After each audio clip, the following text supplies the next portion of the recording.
Good morning सभी बच्चों को ऑडियो वीडियो क्लियर है। गुड मॉर्निंग सभी बच्चों को ऑडियो और वीडियो क्लियर है। तो क्लास का कुछ शेड्यूल बता दें। बताओ भाई, ऑडियो और वीडियो क्लियर है? तो सैटरडे मतलब आज आपकी एक लाइव क्लास 5 बजे होगी।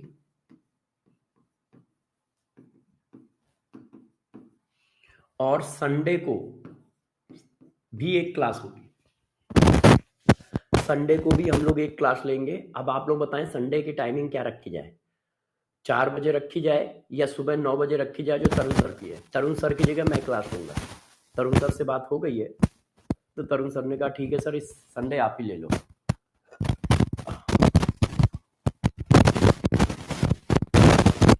कितने बजे रखें, सुबह रखें 9 बजे, या तरुण सर की होती थी उसी समय?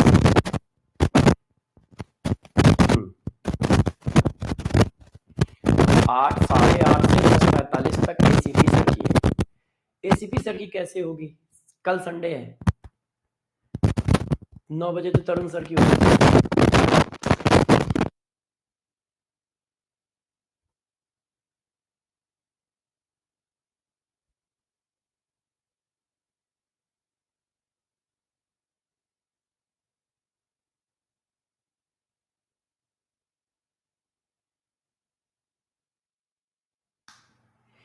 हाँ बच्चों,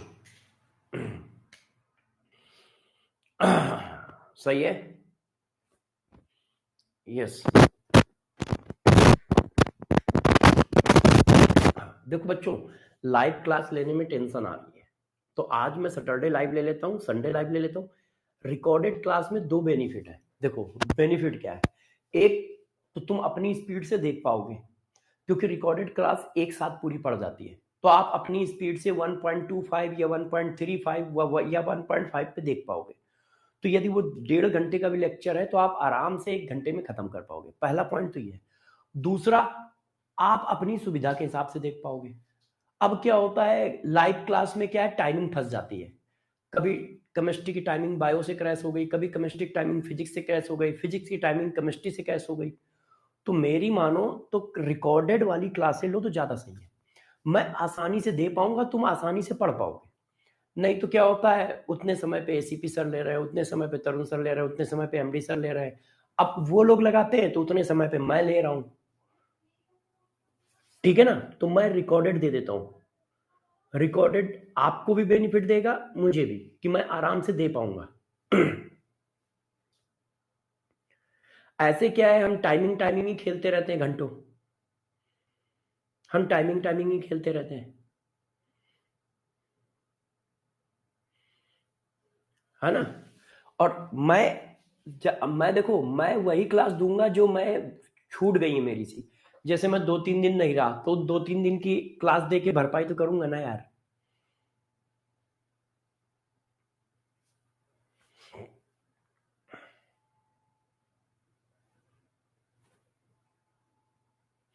मैं तो लेता ही नहीं हूं उज्जवल। मैं तो 3 दिन की छुट्टी पे गया था, इसलिए ले रहा हूं।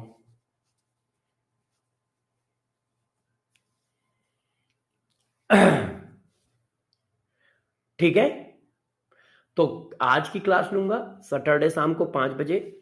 तो पहले सैटरडे शाम को 5 बजे देख लो, और संडे का बता दो। अगले हफ्ते से मैं रिकॉर्डेड रखूंगा, कोई एक्स्ट्रा लाइव क्लास नहीं लूंगा। लाइव एक्स्ट्रा क्लास जितनी भी लेनी होंगी वो सब रिकॉर्डेड लूंगा, और ज्यादा लूंगा नहीं। मैं एक्स्ट्रा क्लास ज्यादा लूंगा नहीं, क्योंकि रेगुलर क्लास में ही सब खत्म करेंगे। हाँ बेटा, बिल्कुल सही है, बिल्कुल सही है। तो संडे वाला आप कहो तो रिकॉर्डेड दे दूं, छोटा सा सेशन। संडे वाला सेशन रिकॉर्डेड दे दूं, ईएएस का, इलेक्ट्रोफिलिक एरोमेटिक सब्स्टिट्यूशन रिएक्शन का। हाँ, विष्णु सही कह रहा है। विष्णु कह रहा है सर जैसे आपको सही लगे वैसा कीजिए। यस, हाँ, देखो, आप फेथ रखो, मैं तुम्हें वो चीज दूंगा जो तुम्हारे लिए भी बेस्ट हो। तो आप चाहो तो संडे वाला सेशन मैं रिकॉर्डेड भी दे सकता हूं।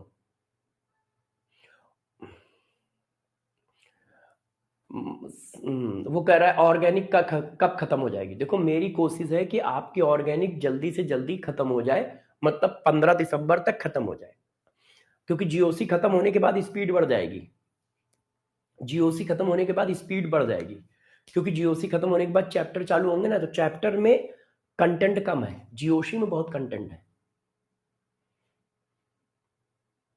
हाँ बेटा उज्जवल, आप लोगों के टाइम का भी ध्यान रखूंगा, इसीलिए मैं एक्स्ट्रा क्लास बिल्कुल नहीं लूंगा, और लूंगा भी तो एक दो बस, और रिकॉर्डेड दूंगा तो आप अपने हिसाब से जब चाहो तब देख सकते हो। हाँ सर, एक मोटिवेशनल वीडियो चाहिए। ठीक है, तो मैं मोटिवेशनल वीडियो 2-3 दिन में रिकॉर्ड करके यूट्यूब पर डालूंगा। जब डालूंगा तो आपको बता दूंगा, आप चेक देख लीजिएगा, मोटिवेशनल भी होगा और प्लानिंग वीडियो भी होगा। ठीक है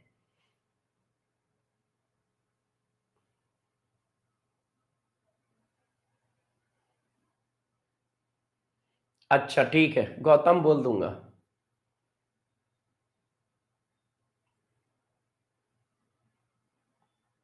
हाँ बिल्कुल सही है मंडल, आपकी बात बिल्कुल सही है। हाँ मगर आप टेंशन ना लो, हम लोगों को पढ़ाने का तरीका पता होता है। जब हम लोग रिकॉर्डेड क्लास देते हैं तो उसमें ज़्यादा एक्सप्लेन करते हैं और ज़्यादा हर चीज़ को कई बार बताते हैं, जैसे बच्चों को डाउट ना आने पाए। लाइव क्लास में हम लोग क्या है, बच्चा हमें पता है कि जो डाउट पूछेगा वो लिख जाएगा। हाँ, तो हम लोगों को भी पता है कि रिकॉर्डेड क्लास में कैसे पढ़ाएं, लाइव क्लास में कैसे पढ़ाएं, थोड़ा सा हम लोग को ये सारी बातें पता रहती है, क्यों हम लोग बच्चों को ध्यान में रखते ही ये सारी चीज़ें करते हैं। ओके ठीक है, ओके ठीक है, सब दे देंगे। तो चलो, आप लोग समझ गए, सैटरडे को 5 PM पे लाइव क्लास दे रहे हैं, और संडे को रिकॉर्डेड दे दें, रिकॉर्डेड क्लास दे देता हूँ, है ना, रिकॉर्डेड दे देता हूँ। आप आराम से अपने हिसाब से देख लीजिएगा, आप आराम से अपने हिसाब से देख लीजिएगा। शाम को लगवा देता हूँ, इवनिंग में 5 बजे इवनिंग, और उसका, है ना, इवनिंग, और जो टॉपिक दूंगा, जो टॉपिक दूंगा उसको रेगुलर टॉपिक से उसका कोई लेने देना नहीं होगा। जो टॉपिक की क्लास दूंगा वो उतने ही समय में खत्म हो जाएगा, उसको रेगुलर टॉपिक से कोई लेना देना नहीं होगा। जो भी टॉपिक मैं संडे को 5 बजे दूंगा ना, उसका रेगुलर टॉपिक से कोई लेना देना नहीं होगा। क्या दूंगा देख लो, बता देता हूं। EAS, EAS एक छोटा सा टॉपिक है, electrophilic aromatic substitution reaction, electrophilic philic aromatic aromatic substitution reaction, substitution reaction, EAS। तो संडे की जो रिकॉर्डेड क्लास होगी वो 5 बजे आएगी, और उसमें EAS पढ़ाऊंगा, इलेक्ट्रोफिलिक एरोमेटिक सब्स्टिट्यूशन रिएक्शन, है ना। इसका किसी से कोई लेना देना नहीं होगा, ये एक अलग एक कॉन्सेप्ट है, एक ही कॉन्सेप्ट है, उस कॉन्सेप्ट पर बेस्ड बहुत सारी रिएक्शन है। तो बस वो कॉन्सेप्ट बताऊंगा और उसके एग्जाम्पल खूब सारे करा दूंगा। 1.5 घंटे के आसपास का लेक्चर होगा, यदि 1.25 से देखोगे तो आपको तो 1 ही घंटे में हो जाएगा, और उसका किसी से कोई लेना देना नहीं होगा। हाँ, और मंडे से हम लोग चालू कर देंगे क्या, हाइड्रोकार्बन एल्केन, मंडे से हाइड्रोकार्बन चालू कर देंगे। ठीक है, तो आप लोग क्या करोगे, EAS करोगे, electrophilic aromatic substitution reaction. Sunday को रिकॉर्डेड आएगा 5 बजे, मैं बता दूंगा उन लोगों को, संडे को रिकॉर्डेड आएगा 5 बजे। ठीक है, सुबह रिकॉर्ड कर दूंगा, सुबह रिकॉर्ड कर दूंगा, शाम को 5 बजे डाल दूंगा, आप अपने हिसाब से देख लीजिएगा। जो संडे को ना देख पाए मंडे को देख लेना, मंडे को ना देख पाओ ट्यूसडे को देख लेना, ट्यूसडे को ना देख पाओ वेडनेसडे को देख लेना। क्यों, इसका रेगुलर क्लास से लेना देना नहीं रहेगा, तो आप अपने हिसाब से आराम से देख लीजिएगा। ठीक है,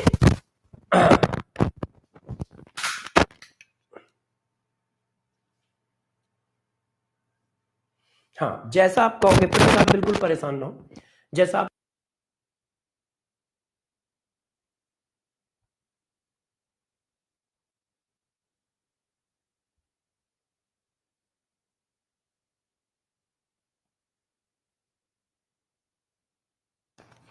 देखो बेटा थोड़ी सी जिम्मेदारी आपको भी उठानी पड़ेगी, है ना, कि आप उन चीजों को बहुत अच्छे से कर लो।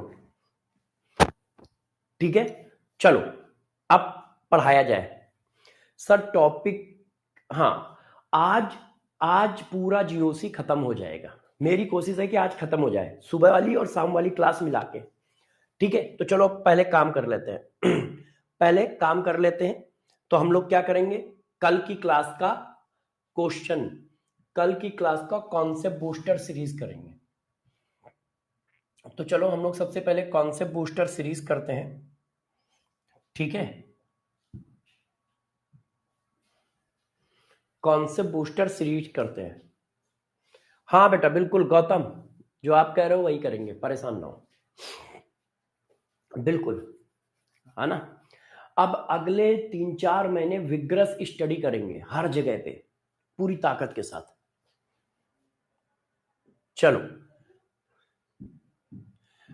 आपने रेस देखी है ना, रेस में क्या होता है कि जब वो लाइन पे पहुंचने वाले थे तो 100-150 मीटर पहले बहुत स्पीड बढ़ा देते हैं, या मैच देखा होगा कि लास्ट के ओवरों में स्पीड बढ़ा देते हैं।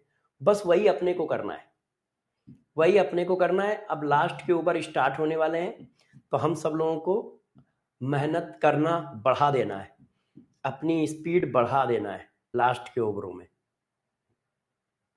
है ना। चलो कल जो दिया था वो कर लेते हैं। कल हम लोगों ने ये दिया था, बताओ भाई, जल्दी जल्दी आंसर बताएं सारे बच्चे पहला क्वेश्चन, अरेंज स्टेबिलिटी। देखो ये क्या है, डांसिंग रेजोनेंस, साइक्लोप्रोपाइल कार्बोकटायन, इसकी स्टेबिलिटी सबसे ज्यादा होती है, किसी से भी ज्यादा होती है। तो पहले तो हम 1 नंबर पे इसको कर दें। हाँ, टोटोमरिज्म की तरह ही देंगे, बिल्कुल मस्त। इंडिविजुअल टॉपिक देंगे हमेशा रिकॉर्डेड एक्स्ट्रा क्लास में। देखो सबसे ज्यादा स्टेबिलिटी इसकी होती है, साइक्लोप्रोपाइल मिथाइल कार्बोकटायन। क्यों? इसमें डांसिंग रेजोनेंस है। अब इसमें सिर्फ आई इफेक्ट है। आई इफेक्ट क्या कर रहा है, स्टेबिलिटी को बढ़ा रहा है, इसमें सिर्फ आई इफेक्ट है। और इसमें रेजोनेंस है, क्यों? बेंजीन रिंग लगी है, तो इसमें आर इफेक्ट है, रेजोनेंस है। और रेजोनेंस की वजह से स्टेबिलिटी बढ़ रही है। तो आपको पता है रेजोनेंस आई इफेक्ट पे डोमिनेट करता है, इसलिए फिर सी आएगा और फिर बी आएगा। तो ए सबसे पहले, फिर सी, फिर बी, ऐसा कोई है? ए सबसे पहले, फिर बी, फिर सी, ऐसा कोई है? नहीं। आंसर क्या होगा? ए सबसे पहले, फिर सी, फिर बी। अब ये इट इज स्टेबलाइज बाई, अब ये क्यों स्टेबलाइज होता है? रेजोनेंस की वजह से, हाइपर कॉन्जुगेशन की वजह से, या आई इफेक्ट की वजह से। तो ये मेन रेजोनेंस की वजह से स्टेबलाइज होता है। और रेजोनेंस कौन सा है इसके पास? रेजोनेंस कौन सा है? Dancing resonance. उसका नाम हम लोगों ने क्या लिखा है? डांसिंग रेजोनेंस, है ना। Next, select aromatic compound. अब इसमें से एरोमेटिक कौन है? तो देखो, साइक्लिक है, हाँ है, प्लेनर है, हाँ है, ठीक है, साइक्लिक रेजोनेंस है, बिल्कुल है, plus single double, plus single double, पूरी रिंग में घूम रहा है। और इलेक्ट्रॉन कितने हैं? 2 पाई इलेक्ट्रॉन है, और 2 पाई इलेक्ट्रॉन है तो एरोमेटिक। 2 हो या 4+2 हो तो एरोमेटिक अच्छा देखो, साइक्लिक है, हाँ है, प्लेनर है, हाँ है, क्यों? क्योंकि ये डिलोकलाइज कर रहे हैं। Lone pair single double resonance है, इसमें भी देखो रेजोनेंस है, लोन पेयर सिंगल डबल, तो ये डिलोकलाइज कर रहे हैं, और डिलोकलाइज काउंट नहीं होते। तो साइक्लिक है, हाँ है, प्लेनर है, हाँ है। अब साइक्लिक रेजोनेंस है, बिल्कुल है, घूमता रहेगा, lone pair single double, lone pair single double में आराम से घूमता रहेगा। अच्छा, टोटल कितने इलेक्ट्रॉन है? 6, 2 2 4 और 2 6, 6 इलेक्ट्रॉन है।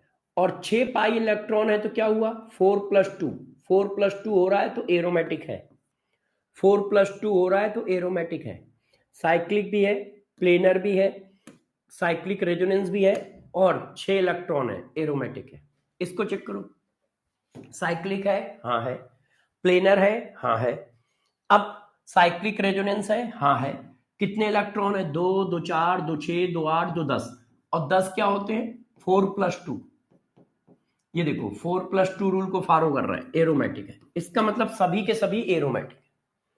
यस ठीक है, बिल्कुल बेटा। मुकुल स्टार्ट कर देंगे, मुकुल स्टार्ट कर देंगे, बिल्कुल परेशान ना हो, बस 11 खत्म हो जाए, 11th ऑर्गेनिक खत्म हो जाएगी तो पैरेलल में इनऑर्गेनिक चालू कर देंगे अब देखो ये इट इज ए, ये क्या है, कॉट है, ये क्या है, कॉट है ना, ध्यान है, कॉट है। और कॉट क्या होता है, नॉन एरोमेटिक होता है। ये अपने को क्या करता है, स्टेबलाइज करने के लिए टफ शेप में कन्वर्ट हो जाता है। और टफ शेप एक 3 डायमेंशनल शेप है, ऐसे ये टफ शेप में आ जाता है ये। और ये क्या होता है, नॉन एरोमेटिक, मैंने पढ़ाया भी है। और ये क्वेश्चन में क्यों दे रहा हूं, जैसे 2-3 बार रिवाइज हो जाए तो तुम्हारे दिमाग में चढ़ जाए कि कॉर्ड जो होता है नॉन एरोमेटिक होता है ना। Cyclo, octa, tetraene. अब देखो ये भी मैंने स्पेशल केस में पढ़ाया था, इसीलिए मैंने इसको क्वेश्चन में दिया। एक बार पढ़ाने में हो गया, एक बार क्वेश्चन में हो गया, तो 2-3 बार हो जाएगा तो तुम्हारे दिमाग में बात सेट हो जाएगी कि हाँ यार ये ध्यान रखने वाली चीज है। एजुलिन कंपाउंड इज, अब आपको पता है इन दोनों के बीच में स्टेरिक हिंड्रेंस होता है, जिसकी वजह से ये नॉन प्लेनर हो जाता है। और नॉन प्लेनर होने की वजह से ये नॉन एरोमेटिक हो जाता है, जिसकी वजह से ये क्या हो जाता है, नॉन एरोमेटिक हो जाता है। कल पढ़ाया था।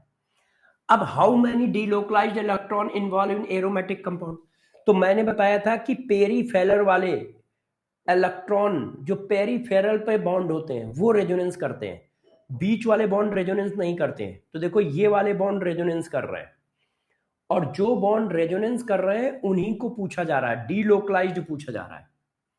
घूमने वाले इलेक्ट्रॉन, तो घूमने वाले इलेक्ट्रॉन ये नहीं है, रेजोनेंस पेरीफेरल पे होता है, सरफेस पे चारों तरफ। ये देखो ये बॉन्ड ब्रिज पे बना, ये नहीं है। तो कितने हो गए, एक मतलब 2, 2 4, 2 6, 2 8, 2 10, 2 12, 2 14, तो 16 इलेक्ट्रॉन ना के 14 इलेक्ट्रॉन आंसर आएगा।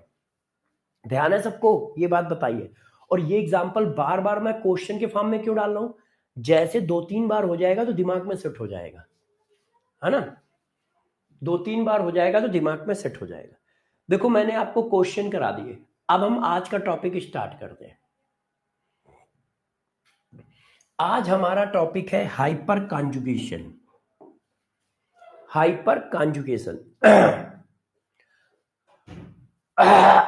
अरे यार भाई, कोई भी व्यक्ति दिल्ली एनसीआर में न रहे, यदि उसके पास कहीं दूसरी जगह सुविधा है, गांव में रहने की सुविधा है या कहीं रहने की सुविधा है। मेरे पास तो खेत इतना ही है, नहीं तो मैं तो रहूंगा यार 2-3 महीने, है ना। बहुत पॉल्यूशन है।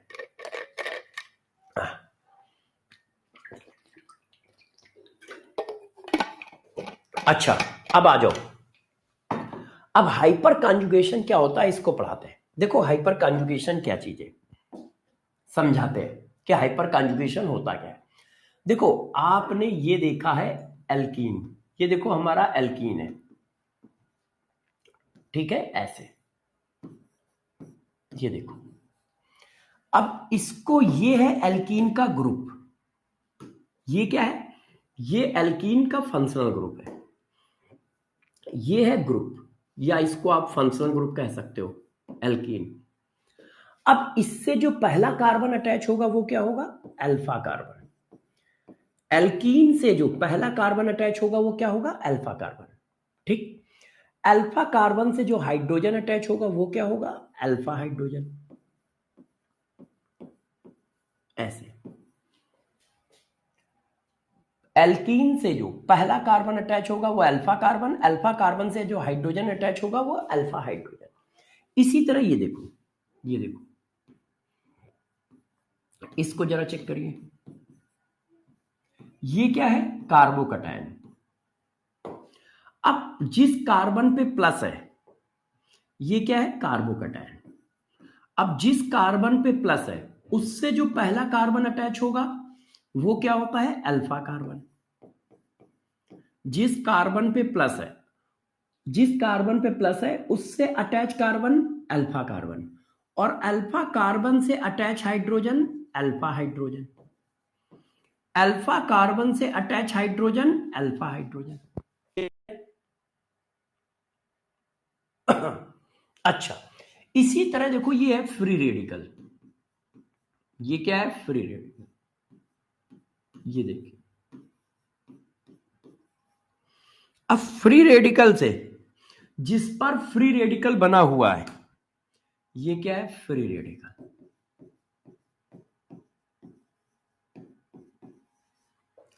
फ्री रेडिकल से अटैच पहला कार्बन अल्फा कार्बन, और अल्फा कार्बन से अटैच हाइड्रोजन अल्फा हाइड्रोजन। ये देखो, तो आप ये पहचान गए कि अल्फा कार्बन किसको बोलेंगे, अल्फा हाइड्रोजन किसको बोलेंगे, एल्कीन के केस में, कार्बोकैटायन के केस में, और फ्री रेडिकल के केस में। जिस पर डबल बॉन्ड है, डबल बॉन्ड कार्बन से attach carbon alpha carbon, alpha carbon से अटैच हाइड्रोजन अल्फा हाइड्रोजन। जिस पर प्लस है उससे attach carbon alpha carbon, alpha carbon से अटैच हाइड्रोजन अल्फा हाइड्रोजन। जिस कार्बन पे फ्री रेडिकल है उससे attach carbon alpha carbon, alpha carbon से अटैच हाइड्रोजन अल्फा हाइड्रोजन। क्या ये बात सही है?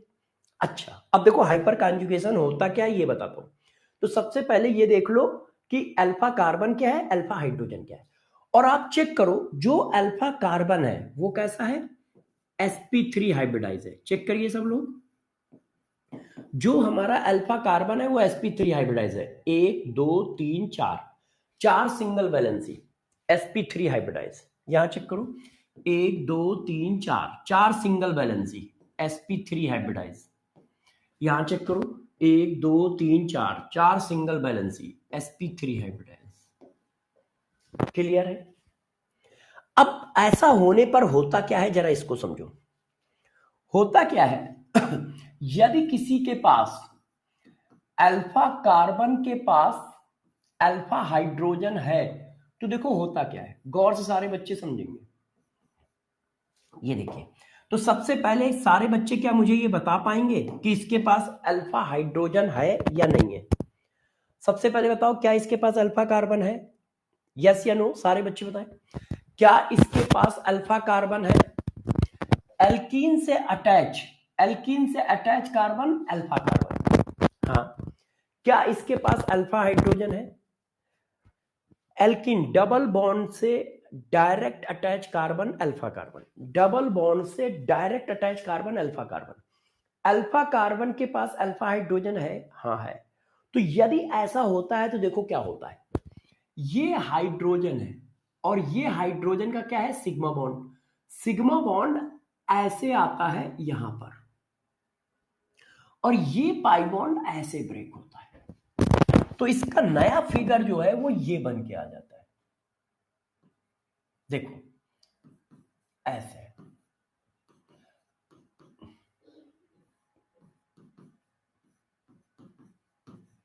ये देखिए, यहां पे बॉन्ड फॉर्म हो गया और यहां पे ब्रेक होके यहां आ गया, ऐसे। ये इसका नया फिगर आ गया। तो ये क्या हुआ, सिग्मा बॉन्ड ऐसे ब्रेक हुआ, ये ऐसे ब्रेक हुआ। ये देखो सिग्मा बॉन्ड, कार्बन हाइड्रोजन का सिग्मा बॉन्ड, ये ऐसे। अच्छा, ये काम यदि ये वाला हाइड्रोजन कर सकता है तो ये भी कर सकता है। क्यों, सेम ही तो है। जो हाइड्रोजन ये है वही हाइड्रोजन ये है, वही हाइड्रोजन ये है। तो ये काम तीनों कर सकते हैं। ये काम क्या है, तीनों कर सकते हैं। तो जब ये वाला कार्बन करे, हाइड्रोजन करेगा, तो ये ऐसे आ जाएगा। ये देखो, अब इसने किया तो ये ऐसे आ जाएगा।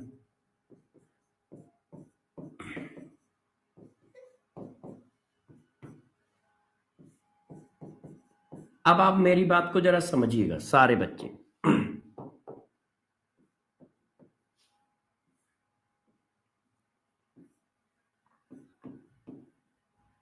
देखो, एक बार इसने किया तो एक बार ये भी तो करेगा, ये वाला इस तरह से, तो ये ऐसे चला जाएगा। एक बार ये वाला भी तो करेगा, ये वाला इस तरह से, और ये ऐसे चला जाएगा। क्यों, क्योंकि तीनों जो हैं सिमिलर हाइड्रोजन है, तीनों के पास कंडीशन है, तीनों के तीनों अल्फा हाइड्रोजन है। तो पहला वाला यदि कोई घटना कर सकता है तो दूसरा वाला भी कर सकता है, दूसरा वाला कर सकता है तो तीसरा वाला भी कर सकता है। तो कार्बन हाइड्रोजन का सिग्मा बॉन्ड कार्बन कार्बन के सिग्मा बॉन्ड पे आया, जिसकी वजह से वो डबल हो गया, और ये जो डबल बॉन्ड है ब्रेक होके लोन पेयर में कन्वर्ट हुआ। ये हाइड्रोजन कर सकता है तो ये भी कर सकता है, ये भी कर सकता है, तो इसने किया तो ये फिगर आया। सॉरी,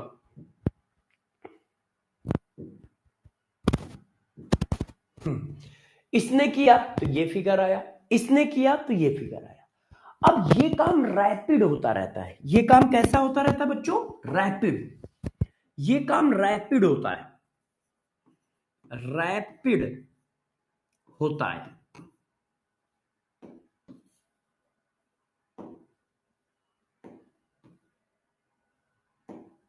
ये काम रैपिड होता रहता है। अब जब ये रैपिड होता है तो गौर से देखो, इस वाले फिगर में ये क्या है? कोई बॉन्ड नहीं है, बाकी दो फिगर में बॉन्ड है। इस वाले फिगर में ये कोई बॉन्ड नहीं है, बाकी दो फिगर में बॉन्ड है। तो जब इसका हाइब्रिड फिगर बनाओगे तो कैसा बन के आएगा? देखो, यदि मैं इसका हाइब्रिड फिगर बनाऊं तो कैसा बनेगा? देखिए, हाइब्रिड फिगर,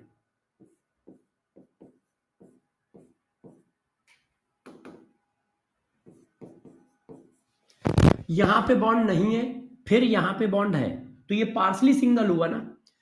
कभी जीरो बॉन्ड, कभी सिंगल बॉन्ड, तो ये पार्सली सिंगल हुआ। ये देखो, कभी सिंगल बॉन्ड, कभी जीरो बॉन्ड, कभी सिंगल बॉन्ड, कभी जीरो बॉन्ड, तो ये भी पार्सली सिंगल हुआ और ये भी पार्सली सिंगल हुआ। कभी डबल बॉन्ड, कभी डबल बॉन्ड, कभी डबल बॉन्ड, कभी सिंगल बॉन्ड, तो ये भी पार्सली डबल हो गया, ये भी पार्सली डबल हो गया। तो ये पार्सली डबल, ये पार्सली डबल, ये पार्सली सिंगल, ये पार्सली सिंगल, ये पार्सली सिंगल, तो ये वाले सारे बॉन्ड कैसे हो गए? देखो, ये वाले सारे बॉन्ड कैसे हो गए? Partially single.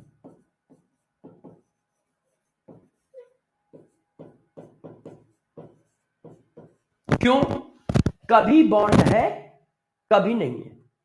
भाई zero bond single bond, zero bond single bond, इसका मतलब सिर्फ सिंगल है या जीरो है, तो उसके बीच का कुछ हो गया, partially single. Single double, single double, single double, तो पार्सली डबल। तो ये दोनों बॉन्ड कैसे हो गए? पार्सली डबल हो गए,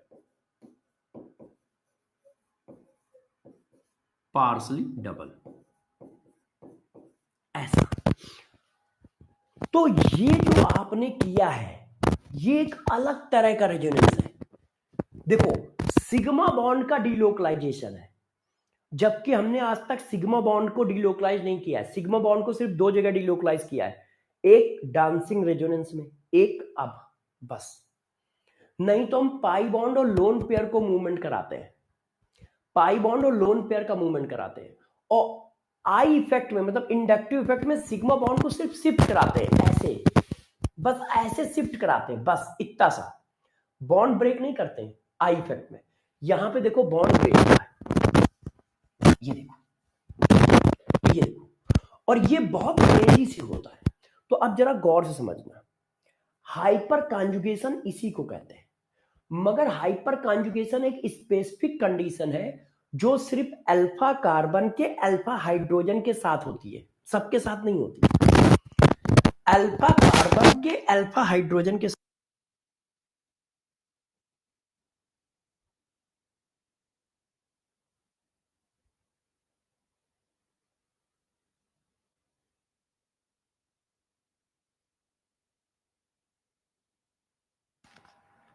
अब आप चेक करिए, साउंड सही है?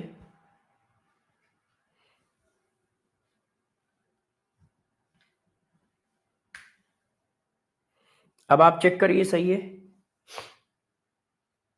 यस। तो अब आप जरा देखो इस बात को, है ना। अब इसकी वजह से क्या क्या आता है, जरा गौर से सुनते जाइएगा सारे बच्चे। पहली बात, ये जो है इसको कहते क्या है? इसको कहते हैं sigma pi resonance, sigma pi resonance या सिग्मा पाई कॉन्जुगेशन। ऐसा क्यों कहते हैं? ऐसा क्यों कहते हैं? जरा ये देखो, ये सिग्मा है और ये पाई है। सिग्मा बॉन्ड ब्रेक हो रहा है, पाई बनना है, पाई बॉन्ड ब्रेक हो रहा है, लोन पेयर बनना है। इसलिए इसको सिग्मा पाई कॉन्जुगेशन या सिग्मा पाई रेजोनेंस कहते हैं। पहला पॉइंट। इसको गौर सुनिए, इसको sigma sigma vacant P orbital resonance भी कहते हैं, रेजोनेंस भी कहते हैं। इसको sigma vacant P orbital resonance भी कहते हैं। क्यों? जब यही काम डबल बॉन्ड पे होगा, तो डबल बॉन्ड पे क्या है? वैकेंट पी ऑर्बिटल है, वैकेंट पी ऑर्बिटल है। और ऐसा ही काम डबल बॉन्ड पे होता है। कैसे? ये देखो ऐसे, एक कार्बोकैटायन पे होता है, ये देखो ऐसे ऐसे, ये देखिए कार्बोकैटायन पे इसी तरह से होता है। इसी तरह से फ्री रेडिकल पे भी होता है। इसीलिए इसको, ये सिग्मा है और ये वैकेंट पी ऑर्बिटल है, तो इसको sigma vacant P orbital resonance भी कहते हैं। Sigma vacant P orbital resonance भी कहते हैं इसी को। ये देखिए इस वजह से, है ना। और इसको सिग्मा एंटी बॉन्डिंग रेजोनेंस भी कहा जाता है। ये देखो, अब एक एक करके समझते जाइएगा। ये परमानेंट इफेक्ट है, मतलब यदि कोई मॉलिक्यूल ऐसा बन गया तो ये ऑटोमेटिक होगा। मतलब क्या है? यदि कोई एल्कीन है, उसके पास अल्फा कार्बन है, अल्फा हाइड्रोजन है, तो ये ऑटोमेटिक स्टार्ट हो जाएगा और रैपिड होता रहेगा, होता रहेगा। इन सब में क्या होगी? इक्विलिब्रियम होगी। ये काम रैपिड होता रहेगा। ये पहला रेजोनेटिंग फिगर,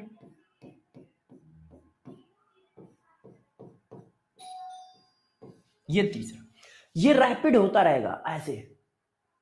जैसे रेजोनेटिंग फिगर रैपिड ऐसे ऐसे होते रहते हैं, वैसे ही हाइपर कॉन्जुगेशन भी रैपिड होता रहेगा, ऐसे ऐसे रैपिड होता रहेगा। इसीलिए ये परमानेंट इफेक्ट है। मतलब जैसे ही मॉलिक्यूल बना और मॉलिक्यूल को कंडीशन मिल गई, तो वो अपने आप स्टार्ट हो जाएगा, आपको करने की जरूरत नहीं है। और इसकी कंडीशन क्या है? इसकी कंडीशन ये है। इसकी कंडीशन क्या है बच्चों? इसकी कंडीशन ये है। पहला अल्फा कार्बन होना चाहिए। अल्फा कार्बन कैसा होना चाहिए? sp3 होना चाहिए। दूसरा, एट लीस्ट 1 अल्फा हाइड्रोजन या अल्फा हैलोजन होना चाहिए। बस इतना होना चाहिए। और ये किसमें किसमें मिलेगा? ये 3 जगहों पे मिलेगा। ये 3 जगहों पे मिलेगा। कहां पर? एल्कीन पे, कार्बोकैटायन पे और फ्री रेडिकल पे। बस हाइपर कॉन्जुगेशन 3 पे एप्लीकेबल होता है, एल्कीन, कार्बोकैटायन, फ्री रेडिकल पे। तो आपको अल्फा कार्बन चाहिए जो कि sp3 होना चाहिए, एटलीस्ट एक अल्फा हाइड्रोजन या एक अल्फा हैलोजन चाहिए। ये कंडीशन यदि कहीं मिलेंगी तो ऑटोमेटिक ये होगा। इसीलिए कहा जाता है परमानेंट इफेक्ट है, हमेशा होता रहेगा। अच्छा, ये वीक इफेक्ट होता है। ये कैसा होता है? Weak effect. वीक इफेक्ट ये रेजोनेंस से वीक होता है। रेजोनेंस सबसे ज्यादा, फिर हाइपर कॉन्जुगेशन और फिर आई इफेक्ट। अब ये रेजोनेंस से वीक क्यों है? क्योंकि जबकि ये भी तो रेजोनेंस ही है, यहां पर भी तो इलेक्ट्रॉन क्लाउड घूम रहा है, मगर ये रेजोनेंस से वीक क्यों है? क्योंकि इसमें सिग्मा इलेक्ट्रॉन घूम रहे हैं और सिग्मा इलेक्ट्रॉन स्ट्रॉन्ग बॉन्ड बनाते हैं। तो स्ट्रॉन्ग बॉन्ड ब्रेक करके रेजोनेंस कर रहे हो, तो स्ट्रॉन्ग बॉन्ड ब्रेक करके रेजोनेंस करना टफ होता है भाई। इसमें देखो ये सिग्मा बॉन्ड ब्रेक हो रहा है, ये देखिए। और सिग्मा बॉन्ड ब्रेक होना बहुत टफ होता है, पाई बॉन्ड ब्रेक आसानी से हो जाता है क्योंकि वो वीक होता है। इसी वजह से ये वीक इफेक्ट है रेजोनेंस से, क्योंकि इसमें सिग्मा बॉन्ड का डिलोकलाइजेशन होता है। रीजन क्या है? रीजन क्या है? क्योंकि क्या होता है? सिग्मा बॉन्ड डिलोकलाइज्ड होता है, सिग्मा बॉन्ड डिलोकलाइज्ड होता है।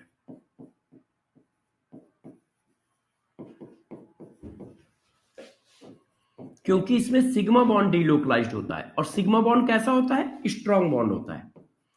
सिग्मा बॉन्ड कैसा बॉन्ड है? स्ट्रॉन्ग बॉन्ड है, जिसकी वजह से ये रेजोनेंस के रिस्पेक्ट में वीक होता है, जिसकी वजह से ये रेजोनेंस के रिस्पेक्ट में वीक होता है, मगर आई इफेक्ट पे डोमिनेट करता है। ये देखिए ऐसा, ठीक है। अब जरा देखो, number of hyper conjugating figure, hyper conjugating structure या फिगर, वो कितने होंगे? जितने नंबर ऑफ अल्फा हाइड्रोजन होंगे, number of alpha hydrogen,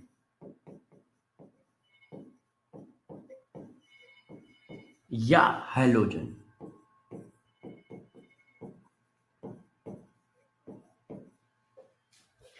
alpha hydrogen जितने होंगे उससे ज्यादा, जितने अल्फा हाइड्रोजन है उतने नंबर ऑफ कॉन्जुगेटिंग फिगर होंगे। आपको अल्फा हाइड्रोजन काउंट करने हैं, उससे ये पता चल जाएगा।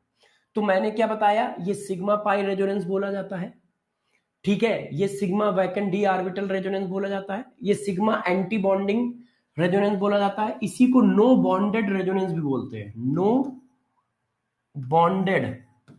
बॉन्डेड रेजोनेंस, क्योंकि इसमें कोई बॉन्ड नहीं है। ये देखो यहां पर कोई बॉन्ड नहीं है, इसीलिए नो बॉन्डेड रेजोनेंस भी इसी को बोला जाता है। ये परमानेंट इफेक्ट होता है, मगर रेजोनेंस से वीक होता है, इंडक्टिव इफेक्ट से स्ट्रांग होता है। इसका रीजन होता है क्योंकि ये सिग्मा बॉन्ड का डिलोकलाइजेशन है, और सिग्मा बॉन्ड एक स्ट्रांग बॉन्ड है। कितने फिगर बनेंगे? जितने हाइपर कॉन्जुगेटिंग स्ट्रक्चर, जितने अल्फा हाइड्रोजन होंगे, प्लस एक हाइब्रिड स्ट्रक्चर, प्लस एक हाइब्रिड स्ट्रक्चर। और ये जितने भी फिगर है ये सब हाइपोथेटिकल फिगर है। ये क्या है? हाइपोथेटिकल फिगर है, हाइपोथेटिकल कॉन्सेप्ट है। ये सारे फिगर हाइपोथेटिकल फिगर है। रियल फिगर कौन है? Only hybrid figure is a real figure, only hybrid figure is a real figure.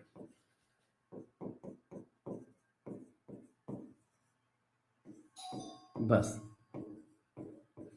मतलब हमने कभी ऐसे घूमते हुए नहीं देखा है, ना ये स्ट्रक्चर एग्जिस्ट करता है, ना ये स्ट्रक्चर एग्जिस्ट करता है, ना ये स्ट्रक्चर एग्जिस्ट करता है, सिर्फ ये स्ट्रक्चर एग्जिस्ट करता है। और इसका डाटा देखा है कि यार ये सिंगल बॉन्ड से ज्यादा लेंथ का है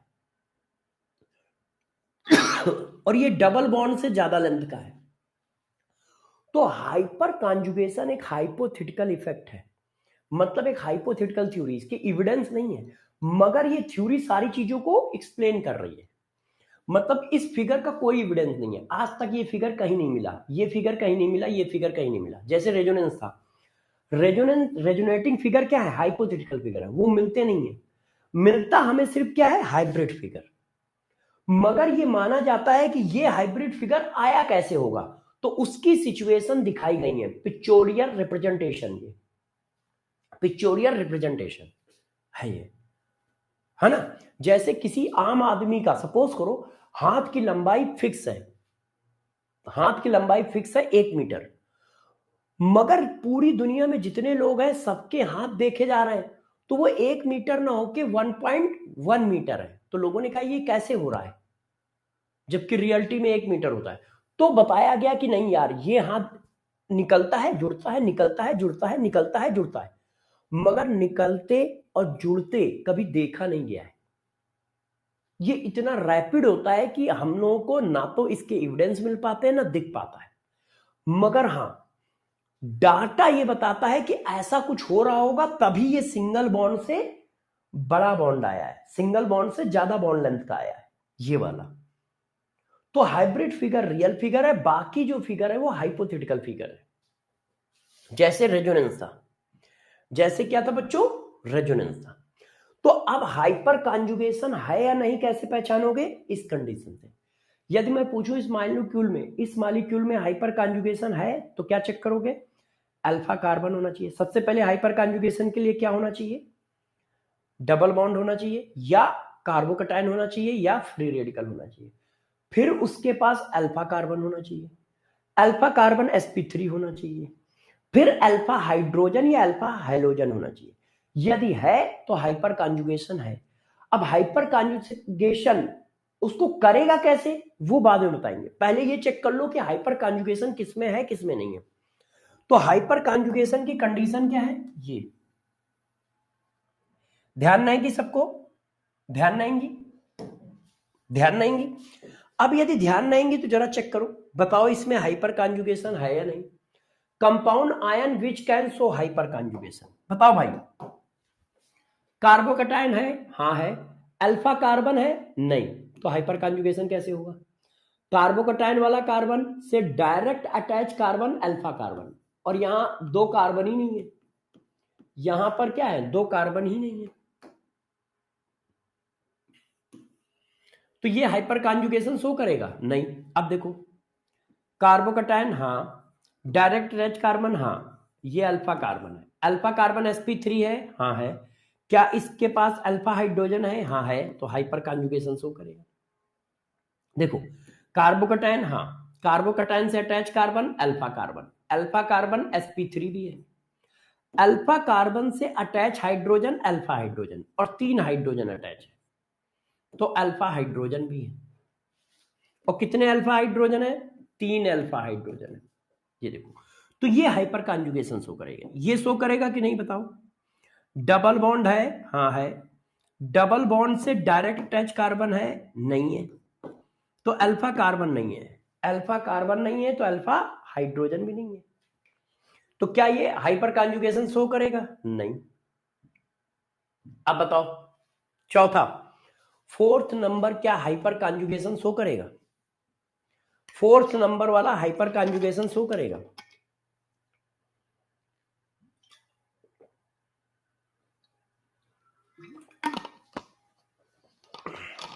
फोर्थ नंबर वाला हाइपर कॉन्जुगेशन शो करेगा, yes. Carbon carbon double bond है, हाँ है। उससे direct attach carbon alpha carbon है, हाँ है। अल्फा कार्बन sp3 है, हाँ है। अल्फा हाइड्रोजन है, हाँ है। 3 अल्फा हाइड्रोजन है, हमें एक चाहिए, यहां पे 3 अल्फा हाइड्रोजन अटैच है, तो ये हाइपर कॉन्जुगेशन शो करेगा। ये क्या है, कार्बे एनायन, कार्बे एनायन है, sorry, carbanion hyperconjugation show ही नहीं करते। ये देखो कार्बन ऑक्सीजन बॉन्ड नहीं शो करता है, सिर्फ कार्बन कार्बन का डबल बॉन्ड शो करता है, ये नहीं शो करता है। कार्बन हाइड्रोजन, कार्बन कार्बन का double bond hyperconjugation show करता है, कार्बन ऑक्सीजन का डबल बॉन्ड नहीं शो करेगा, कार्बन नाइट्रोजन का डबल बॉन्ड नहीं शो करेगा, ध्यान रखिएगा। No, only carbon carbon double bond, double bond so hyperconjugation. क्या समझ पा रहे हो मुन्ना, मुन्ना। देखो कार्बन ऑक्सीजन कार्बन नाइट्रोजन ये नहीं शो करेंगे, फंक्शनल ग्रुप है, मगर मैंने कहीं फंक्शनल ग्रुप थोड़ी लिखा है, देखो क्या लिखा है, क्या फंक्शनल ग्रुप लिखा है, ये क्या फंक्शनल ग्रुप, एल्कीन लिखा है। फंक्शनल ग्रुप तो हजारों हैं, तो मैं लिख ना देता कि फंक्शनल ग्रुप होना चाहिए, एल्कीन लिखा है ना। और यहां पर एल्कीन एक फंक्शनल ग्रुप है, मगर ये नहीं लिखा जा रहा है कि यहां पर कोई फंक्शनल ग्रुप होना चाहिए। एल्कीन एक फंक्शनल ग्रुप है, ये लिखा है, यहां सिर्फ एल्कीन होना चाहिए। यदि फंक्शनल ग्रुप होता तो फंक्शनल ग्रुप लिखता ना मैं यार, मतलब बहुत सारे फंक्शनल ग्रुप दिखाता। तो फंक्शनल ग्रुप नहीं होना चाहिए, एल्कीन होना चाहिए, ध्यान रखिएगा। अच्छा, find out the number of alpha hydrogen. अब आपको बताना है कि अल्फा हाइड्रोजन कितने हैं, बताओ अल्फा हाइड्रोजन कितने हैं। डबल बॉन्ड है, हाँ है। डबल बॉन्ड से attach carbon alpha carbon, alpha carbon है नहीं, तो जब अल्फा कार्बन ही नहीं है तो अल्फा हाइड्रोजन कैसे होगा, तो 0 अल्फा हाइड्रोजन, 0 अल्फा हाइड्रोजन। अब इसमें बताओ डबल बॉन्ड है, हाँ है। डबल बॉन्ड से attach carbon alpha carbon, double bond से attach carbon alpha carbon, alpha carbon sp3 है, हाँ है। इस अल्फा कार्बन से कितने हाइड्रोजन अटैच है? 3, तो 3 अल्फा हाइड्रोजन यहां है। इस अल्फा कार्बन से कितने हाइड्रोजन अटैच हैं? 3, 3 अल्फा हाइड्रोजन यहां है। तो टोटल कितने हो गए? 6 अल्फा हाइड्रोजन। टोटल कितने हो गए? 6 अल्फा हाइड्रोजन। डबल बॉन्डेड से direct attach carbon alpha carbon, double bonded से direct attach carbon alpha carbon, alpha carbon से जो हाइड्रोजन अटैच है अल्फा हाइड्रोजन, अल्फा कार्बन से जो हाइड्रोजन अटैच है अल्फा हाइड्रोजन। तो 3 इधर अटैच है, 3 इधर अटैच है, टोटल कितने हैं? 6। यस, बताओ इसमें बताओ। देखो डबल बॉन्ड है, हाँ है। अब इस डबल बॉन्ड से अटैच कार्बन अल्फा कार्बन, ये देखो डबल बॉन्ड से अटैच कार्बन है, मगर इस अल्फा कार्बन में sp3 नहीं है। अल्फा कार्बन sp3 होना चाहिए। ये देखो sp2 है, तो ये वाला काउंट नहीं होगा। ये sp3 है। डबल बॉन्ड से अटैच कार्बन अल्फा कार्बन। अब अल्फा कार्बन के पास हाइड्रोजन है, हाँ कितने? 2। 2 वैलेंसी दिख रही हैं और 2 नहीं दिख रही हैं, और जो नहीं दिख रही हैं वो क्या है? हाइड्रोजन है। अच्छा, डबल बॉन्ड है, ये भी देखो अल्फा हाइड्रोजन अल्फा कार्बन है। अल्फा डबल बॉन्ड से attach carbon alpha carbon, double bond से अटैच कार्बन अल्फा कार्बन। ये अल्फा कार्बन sp2 है, इस वजह से इसके अल्फा हाइड्रोजन काउंट नहीं होंगे। अल्फा कार्बन sp3 होना चाहिए, उसके काउंट करने हैं। अच्छा, अब इस डबल बॉन्ड पे आओ। डबल बॉन्ड है, हाँ है। इस डबल बॉन्ड से attach carbon alpha carbon, alpha carbon के पास कितने हाइड्रोजन? 2। क्यों? 2 वैलेंसी दिख रही है, 2 नहीं दिख रही। इससे attach alpha carbon, alpha carbon sp3 नहीं है तो काउंट नहीं होगा। ये डबल बॉन्डेड कार्बन है। इससे अटैच कार्बन अल्फा कार्बन, मगर ये sp3 नहीं है। अब इस वाले डबल बॉन्ड को चेक करो, इसको चेक कर लो। डबल बॉन्ड है, हाँ है। डबल बॉन्ड से अटैच कार्बन अल्फा कार्बन है, मगर ये sp3 नहीं है। डबल बॉन्ड से अटैच कार्बन अल्फा कार्बन है, मगर ये sp3 नहीं है। तो अल्फा हाइड्रोजन कितने हैं? 4। टोटल 4 अल्फा हाइड्रोजन है। समझ पा रहे हो? टोटल 4 अल्फा हाइड्रोजन है। इसमें आओ। डबल बॉन्ड है, हाँ है। डबल बॉन्ड से direct attach carbon alpha carbon है। अल्फा कार्बन के पास 3 हाइड्रोजन अल्फा हाइड्रोजन, और ये sp3 है। डबल बॉन्ड से अटैच कार्बन अल्फा कार्बन, मगर ये sp3 नहीं है। डबल बॉन्ड से अटैच कार्बन अल्फा कार्बन, मगर ये sp3 नहीं है। अब इसमें आ जाओ। डबल बॉन्ड है, हाँ है। डबल बॉन्ड से अटैच कार्बन अल्फा कार्बन, मगर ये sp3 नहीं है। डबल बॉन्ड से अटैच कार्बन अल्फा कार्बन, मगर ये sp3 नहीं है। तो इसके पास कोई अल्फा हाइड्रोजन नहीं है। इस पे आओ। डबल बॉन्ड है, हाँ है। डबल बॉन्ड से अटैच कार्बन अल्फा कार्बन, मगर ये sp3 नहीं है। डबल बॉन्ड से अटैच कार्बन अल्फा कार्बन, मगर ये sp3 है। तो इसके पास कितने हाइड्रोजन है? 1। क्यों? 3 बैलेंसी दिख रही है। अब 3 बैलेंसी दिख रही है, उसके बाद वाली बैलेंसी हाइड्रोजन होगी, तो 1 अल्फा हाइड्रोजन है। डबल बॉन्ड है, हाँ है। डबल बॉन्ड से अटैच कार्बन अल्फा कार्बन, मगर ये sp3 नहीं है। तो टोटल कितने हुए? 4 अल्फा हाइड्रोजन। टोटल कितने हुए? 4। इसमें बताओ। अब अल्फा हाइड्रोजन काउंट करना आपको आ गया, देख लो। अब देखो, प्लस चार्ज से direct attach carbon alpha carbon, plus charge से direct attach carbon alpha carbon, plus charge से direct attach carbon alpha carbon. और कितने हाइड्रोजन है? 3, 3 6 3 9। 3 इसके पास है, 3 इसके पास है, 3 इसके पास है। 9 अल्फा हाइड्रोजन है। प्लस से direct attach carbon alpha carbon, plus से direct attach carbon alpha carbon, plus से direct attach carbon alpha carbon. Alpha carbon के पास hydrogen alpha hydrogen, alpha carbon के पास hydrogen alpha hydrogen, alpha carbon के पास हाइड्रोजन अल्फा हाइड्रोजन। 3 3 6 3। प्लस से direct attach carbon alpha carbon, plus से direct attach carbon alpha carbon. Alpha carbon sp3 होना चाहिए, है। कितने हाइड्रोजन? 6 alpha hydrogen. इसमें ये दोनों एक जैसे बन गए। रुक जाओ, यहां पे थोड़ा गलत बन गया।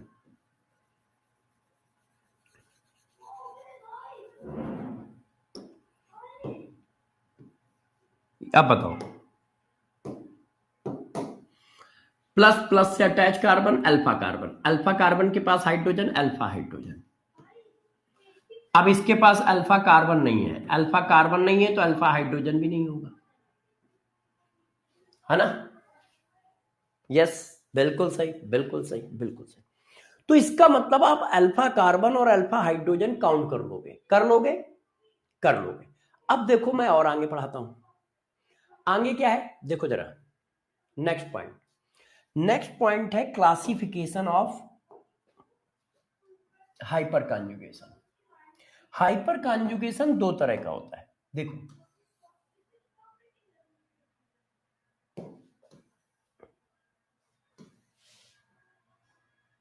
देखिए, हाइपर कॉन्जुगेशन, हाइपर कॉन्जुगेशन दो तरह का होता है।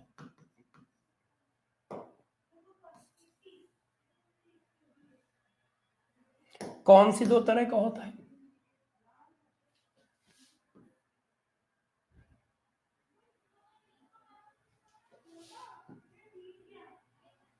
देखिए, एक होता है पॉजिटिव एच इफेक्ट, एक होता है निगेटिव एच इफेक्ट, मतलब hyper conjugation effect. Positive H effect, negative H effect. अब दोनों में डिफरेंस क्या है, इस बात को समझिए कि दोनों में डिफरेंस क्या है, फिर इनके एप्लीकेशन भी करेंगे। देखो, प्लस एच इफेक्ट का रिप्रेजेंटेशन ऐसे है, जब alpha carbon contains alpha hydrogen atom, यदि अल्फा कार्बन के पास अल्फा हाइड्रोजन है तो प्लस एच इफेक्ट बोला जाएगा, यदि अल्फा कार्बन के पास अल्फा हाइड्रोजन है तो प्लस एच इफेक्ट बोला जाएगा। और यदि इसका रिप्रेजेंटेशन ऐसा होता है, और यदि alpha carbon contains alpha halogen, यदि उसके पास हैलोजन है तो माइनस एच इफेक्ट बोला जाएगा। क्यों? क्योंकि रेजोनेंस मतलब डीलोकलाइजेशन जो है वो अपोजिट डायरेक्शन में होता है। ये देखो, ध्यान दीजिए, दोनों में डिफरेंस क्या है ये बताता हूं। देखिए,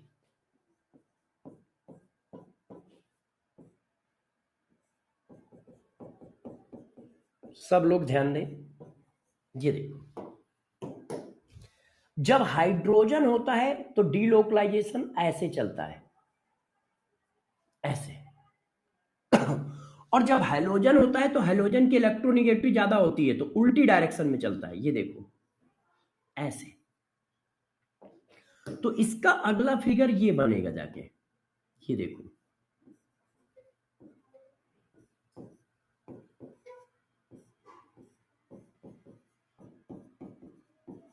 ऐसा फिगर बनता है। ये देखो, यहां पर हाइड्रोजन इलेक्ट्रॉन दे रहा है तो प्लस, यहां पर हाइड्रोजन इलेक्ट्रॉन ले रहा है तो माइनस। तो यदि अल्फा कार्बन के पास अल्फा हाइड्रोजन है तो प्लस एच इफेक्ट, और अल्फा हाइड्रोजन है तो माइनस एच इफेक्ट, और दोनों ही हाइपर कॉन्जुगेशन है। कंडीशन वही है, उसी तरह से रेजोनेंस हो रहा है। तो हाइपर कॉन्जुगेशन को दो कैटेगरी में डाल दिया गया, plus hyper conjugation minus hyper conjugation. जब अल्फा हाइड्रोजन होंगे तो प्लस, और जब अल्फा हाइड्रोजन होंगे तो माइनस। अल्फा हाइड्रोजन है तो minus H effect, alpha hydrogen है तो plus H effect. Clear? Clear. अब जरा देखो ये करते क्या है, तो गौर से देखिए, अब कॉन्सेप्ट सुनिए, ठीक है कि क्या है। देखो, ये भी एक तरह का रेजोनेंस है, ये भी क्या है, एक तरह का रेजोनेंस है। ये किसका रेजोनेंस है? ये रेजोनेंस है सिग्मा बॉन्ड का। इसलिए देखो जरा क्या क्या होता है, गौर सुनते जाइएगा। देखिए, स्टेबिलिटी ऑफ एल्कीन, इससे क्या क्या एक्सप्लेन करोगे? Stability of alkene directly proportional होती है हाइपर कॉन्जुगेशन के। मतलब जितना ज्यादा हाइपर कॉन्जुगेशन हो रहा है उतनी ज्यादा एल्कीन की स्टेबिलिटी है। और हाइपर कॉन्जुगेशन का मतलब नंबर ऑफ अल्फा हाइड्रोजन, जितने ज्यादा अल्फा हाइड्रोजन होंगे उतने ज्यादा हाइपर कॉन्जुगेशन होगा। हाइपर कॉन्जुगेशन क्या है? एक तरह का रेजोनेंस। अब ये किसमें ज्यादा हो रहा है किसमें कम हो रहा है कैसे पता चलेगा? जितने ज्यादा अल्फा हाइड्रोजन होंगे उतना ज्यादा हाइपर कॉन्जुगेशन होगा, उतना ज्यादा हाइपर कॉन्जुगेशन होगा। तो stability of alkene directly proportional होगी नंबर ऑफ अल्फा हाइड्रोजन के। ठीक है। Stability of carbocation, stability of carbocation directly proportional होगी हाइपर कॉन्जुगेशन के, मतलब नंबर ऑफ अल्फा हाइड्रोजन। अब नंबर ऑफ अल्फा हाइड्रोजन बोल दो या हाइपर कॉन्जुगेशन बोल दो। क्यों? क्योंकि अल्फा हाइड्रोजन ज्यादा होंगे तो कॉन्जुगेशन ज्यादा होगा, हाइपर कॉन्जुगेशन ज्यादा होगा। ये देखिए अगला point, stability of free radical. Free radical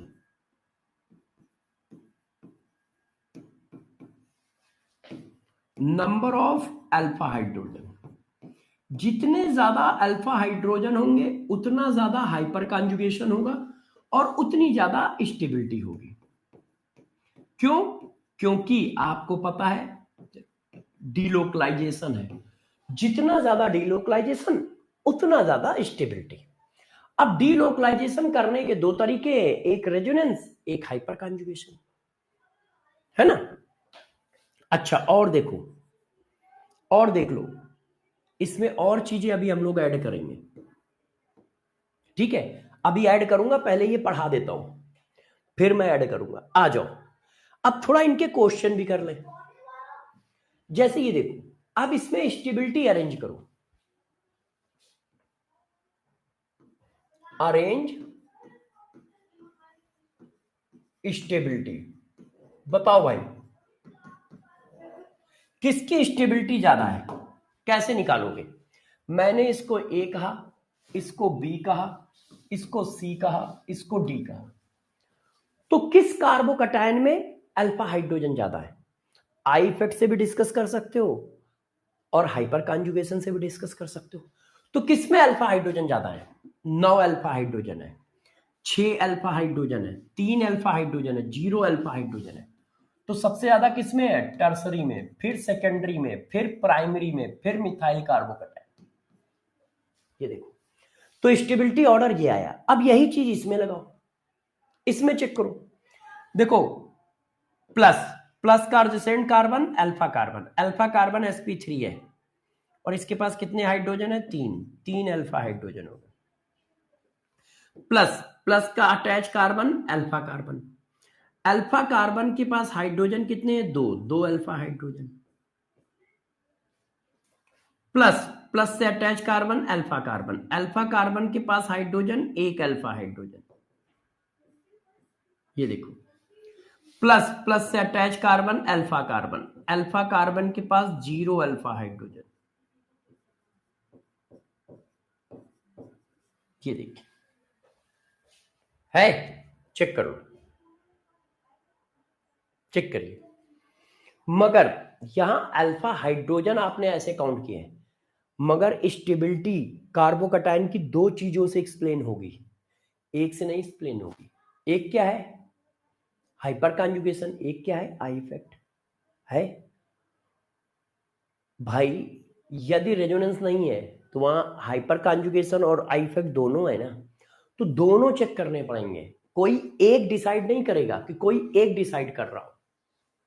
भाई यहां पर यदि हाइपर कॉन्जुगेशन है तो यहां पर आई इफेक्ट भी तो है।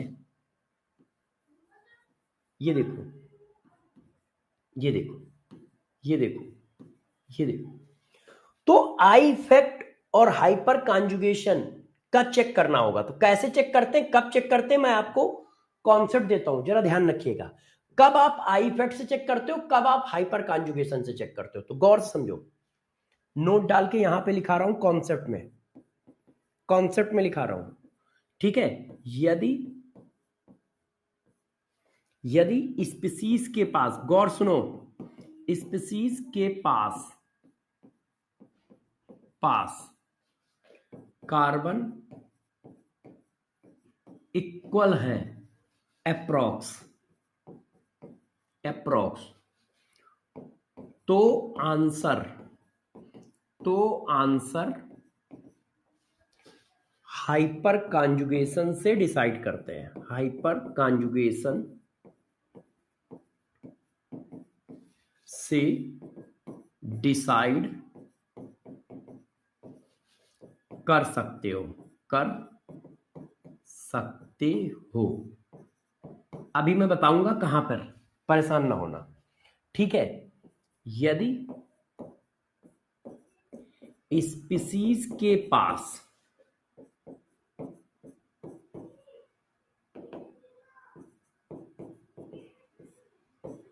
कार्बन नंबर डिफरेंट है तो आई इफेक्ट से आंसर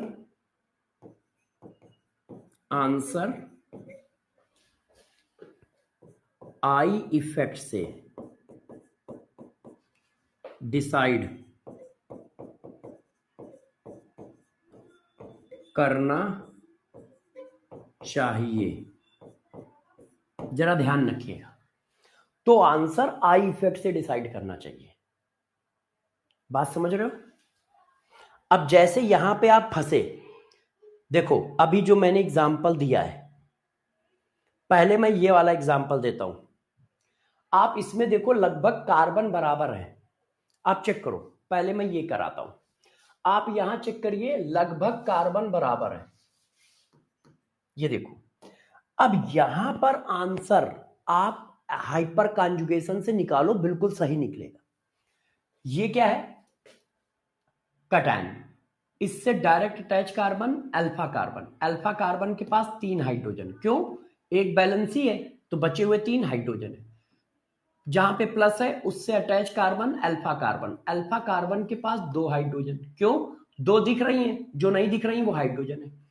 +4 से direct attach carbon alpha carbon के पास 2 हाइड्रोजन, तो टोटल कितने हैं, 7 अल्फा हाइड्रोजन है।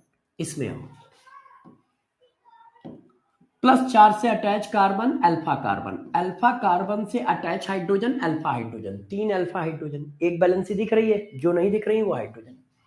+4 से अटैच कार्बन अल्फा कार्बन से अटैच हाइड्रोजन अल्फा हाइड्रोजन, एक अल्फा हाइड्रोजन, क्यों, 3 दिख रही है, एक नहीं दिख रही है, तो टोटल क्या है, 4 अल्फा हाइड्रोजन। इसमें +4 से अटैच कार्बन अल्फा कार्बन के पास attach hydrogen alpha hydrogen, 2 alpha hydrogen है। तो स्टेबिलिटी का ऑर्डर क्या होगा, सबसे ज्यादा अल्फा हाइड्रोजन किसके पास है, ए के पास, फिर बी के पास, फिर सी के पास। ये देखो, ऐसा क्यों कर रहे हो, क्योंकि कार्बन सबके पास बराबर थे। चेक करो, कार्बन सबके पास बराबर है, लगभग कार्बन सबके पास बराबर है, 1 2 3 4 5 6, 1 2 3 4 5 6, 1 2 3 4 5 6 है। तो आप हाइपर कॉन्जुगेशन से निकालो, जैसे इसमें देखो, इसमें भी हाइपर कॉन्जुगेशन से निकाल सकते हो, आप चेक कर लो। प्लस अल्फा कार्बन के पास एक अल्फा हाइड्रोजन, क्यों भाई, इसकी 3 बैलेंसी दिख रही है, एक नहीं दिख रही है। प्लस से अटैच अल्फा कार्बन, तो यहां पे एक अल्फा हाइड्रोजन और यहां पे 3 अल्फा हाइड्रोजन, क्यों, 3 बैलेंसी दिख रही है, एक नहीं दिख रही है, एक दिख रही है, 3 नहीं दिख रही है, तो टोटल 4 अल्फा हाइड्रोजन। और यहां पर 1 3 alpha hydrogen, alpha carbon 3 alpha hydrogen, alpha carbon 2 alpha hydrogen, total कितने हो गए भाई, कोई काउंट कर दो यार, 8। तो देखो, और चाहो तो आप बहुत जल्दी आसानी से भी कर सकते हो, ये टर्सरी है, ये सेकेंडरी है, ये प्राइमरी है, तो हमेशा क्या होता है, टर्सरी ज्यादा होता है। ये देखो, अब आप यहां पे फंसोगे। ये देखो, जैसे सॉरी वो कहां चला गया, ये वाला। अब यहां पे किसी ने अल्फा हाइड्रोजन से आंसर निकाल दिया तो गलत हो जाएगा। क्यों? इसके पास एक कार्बन है और इसके पास 3 कार्बन है, इसके पास 3 कार्बन है, इसके पास देखो 1 2 3 4 कार्बन है। यहां पे कोई आंसर यदि अल्फा हाइड्रोजन से निकालेगा तो उसका आंसर गलत हो जाएगा, उसका आंसर गलत हो जाएगा। कार्बन के नंबर अलग अलग है। किसी ने कहा कि ये ज्यादा स्टेबल है क्योंकि इसके पास अल्फा हाइड्रोजन ज्यादा है, तो गलत है। ये ए है, ये बी है, ये भी प्राइमरी कार्बोकैटायन है, ये भी प्राइमरी कार्बोकैटायन है। चेक करो, है और 3 कार्बन है, तो यहां बी की स्टेबिलिटी ए से ज्यादा होगी, जबकि हाइपर कॉन्जुगेशन के हिसाब से उल्टा आंसर आएगा, ड्यू टू आई इफेक्ट। क्यों? मैंने क्या बताया, यदि कार्बन के नंबर में डिफरेंस है तो आई इफेक्ट से आंसर डिसाइड करना, हाइपर कॉन्जुगेशन से नहीं, नहीं तो डस लेगा सांप। कॉन्सेप्ट जरा समझ के रखना, क्योंकि 2 वेरिएबल है ना, एच इफेक्ट आई इफेक्ट दोनों वेरिएबल है, तो दोनों में से डोमिनेट कौन कर रहा है ये देखना पड़ेगा। तो आई इफेक्ट डोमिनेट कब करता है? जब कार्बन के नंबर डिफरेंट हो। एच इफेक्ट डोमिनेट कब करता है? जब कार्बन के नंबर लगभग सेम हो। ध्यान रखिएगा। अब जैसे ये आ गया, अब इसमें भी देखो कार्बन के नंबर डिफरेंट सेम है, इसके इसके सेम है, इसके इसके सेम है। चेक करो, यहां पर हाइपर कॉन्जुगेशन डिसाइड कर सकता है बी और सी में, बी और सी में हाइपर कॉन्जुगेशन डिसाइड कर सकता है। क्यों? कार्बन सेम है, 1 2 3 1 2 3। तो इस बात का ध्यान रखिएगा, जैसे मैं क्वेश्चन दूं तो आपको दिमाग में रहे। जैसे देखो, ये मैं क्वेश्चन ये वाला देता हूं, देखिए सारे बच्चों को मैंने क्वेश्चन दिया, ध्यान दो। ए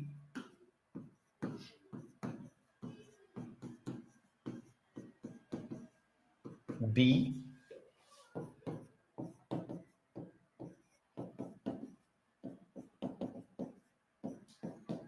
सी, अब आप चेक करते जाओ।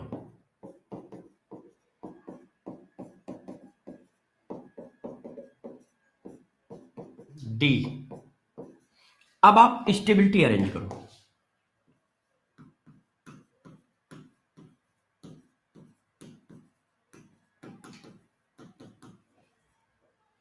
अब कोई बच्चा हाइपर कॉन्जुगेशन से करता है तो जरा चेक करना, कितने अल्फा हाइड्रोजन है?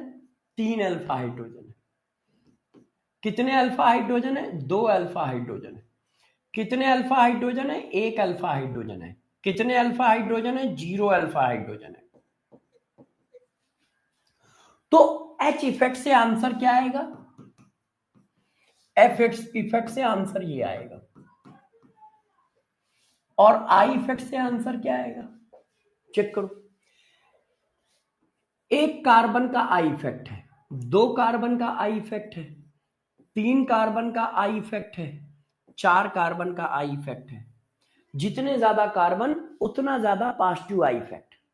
तो आई इफेक्ट से आंसर ये आएगा। अब हमें किससे आंसर लगाना चाहिए? तो भाई मेरे जरा ये बताओ, कार्बन के नंबर चेंज हो रहे हैं, हाँ, तो हाइपर कॉन्जुगेशन से आंसर नहीं लगेगा, ये रॉन्ग आंसर है, आई इफेक्ट से लगेगा। मैं ये बता रहा हूं, तो दोनों में जरा डिफरेंस भी ध्यान रखना, क्योंकि दोनों इफेक्ट लग रहे होंगे। जहां पर हाइपर कॉन्जुगेशन लग रहा है वहां पर आई कंफर्म लग रहा होगा, और जहां पर आई लग रहा है वहां पर हो सकता है कि हाइपर कॉन्जुगेशन वैलिड हो। तो हम दोनों में डिफरेंशिएट कैसे करेंगे कि हम किससे आंसर निकालें? भाई हम कैसे डिफरेंशिएट करेंगे? तुम कैसे डिफरेंशिएट करोगे, समझ पा रहे हो? ऐसे डिफरेंशिएट करोगे, यदि कार्बन के नंबर चेंज हो रहे हैं 1 2 3 4, तो आई इफेक्ट से क्वेश्चन निकलेगा, एच इफेक्ट नहीं लगाओगे। और यदि कार्बन के नंबर सेम है तो आप एच इफेक्ट लगा सकते हो। जैसे ये देखो, कार्बन के नंबर सेम है, आप एच इफेक्ट लगा सकते हो, आप एच इफेक्ट से आंसर निकालो। क्यों? क्योंकि कार्बन के नंबर सेम है, चेक कर लो, सारे जितने कार्बन इसमें उतने, इसने इसमें इतने। अब आप आराम से लगा सकते हो, ये टर्सरी है, देखो यहां प्लस है, 2 अल्फा हाइड्रोजन, 2 अल्फा हाइड्रोजन और 2 अल्फा हाइड्रोजन, 6 अल्फा हाइड्रोजन। यहां चेक करो, 3 alpha hydrogen, 1 alpha hydrogen, 4 alpha hydrogen. यहां चेक करो, 1 alpha hydrogen, 2 alpha hydrogen, 3 alpha hydrogen है। यहां चेक करो, 2 अल्फा हाइड्रोजन। तो अब बताओ, तो भाई 6 वाला सबसे ज्यादा हो गया, फिर 4 वाला, फिर ये, फिर ये, ए बी सी डी। आपने यहां आई इफेक्ट का डिस्कशन क्यों नहीं किया? क्योंकि कार्बन बराबर है या अप्रॉक्स बराबर है, तो हम डायरेक्ट हाइपर कॉन्जुगेशन पे चले गए। क्या ये बात मेरी समझ पा रहे हो? पहले ये बताओ कि ये क्वेश्चन मैंने हाइपर कॉन्जुगेशन से सॉल्व किया, सॉरी, और ये क्वेश्चन मैंने आई इफेक्ट से सॉल्व किया। क्या ये बात सबको समझ में आ रही है कि ये क्वेश्चन मैंने आई इफेक्ट से क्यों सॉल्व किया और ये क्वेश्चन मैंने हाइपर कॉन्जुगेशन से क्यों सॉल्व किए? या ये क्वेश्चन, सॉरी वो कहां गया बे, अच्छा ये, सॉरी यार बच्चों, इसको ऊपर करता हूं। ये क्वेश्चन मैंने हाइपर कॉन्जुगेशन से क्यों सॉल्व किया, ये क्वेश्चन मैं हाइपर कॉन्जुगेशन से क्यों सॉल्व करूंगा? क्या ये बात सबको समझ में आ रही है? क्या ये बात सबको समझ में आ रही है? यस या नो? यदि कार्बन के नंबर में डिफरेंस है तो आई इफेक्ट, नहीं है तो हाइपर कॉन्जुगेशन। और ये किसके केस में देखना है? ये किसके केस में देखना है? कार्बोकैटायन और फ्री रेडिकल के केस में। बस ध्यान रखना, ये भी मैं लिख देता हूं कॉन्सेप्ट में। कॉन्सेप्ट किधर है? सीएसडी किधर है? ये कार्बोकैटायन और फ्री रेडिकल के केस में देखना है, कार्बोकैटायन और फ्री रेडिकल।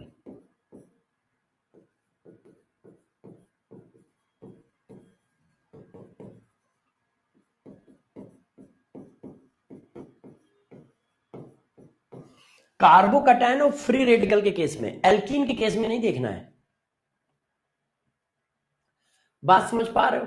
अब आप इसका आंसर बताओ, इसका आंसर सब लोग बताओ, ये आंसर आप दोगे।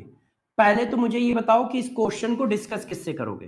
पहला क्वेश्चन तो ये है कि इस क्वेश्चन को आप डिस्कस किससे करोगे, आई इफेक्ट से या हाइपर कॉन्जुगेशन से? पहले सारे बच्चे ये बताएं कि इस क्वेश्चन को डिस्कस किससे करेंगे, आई इफेक्ट से या हाइपर कॉन्जुगेशन से? पहले तो ये बताओ, हाइपर कॉन्जुगेशन से। Very good very good very good. अब आंसर बताओ,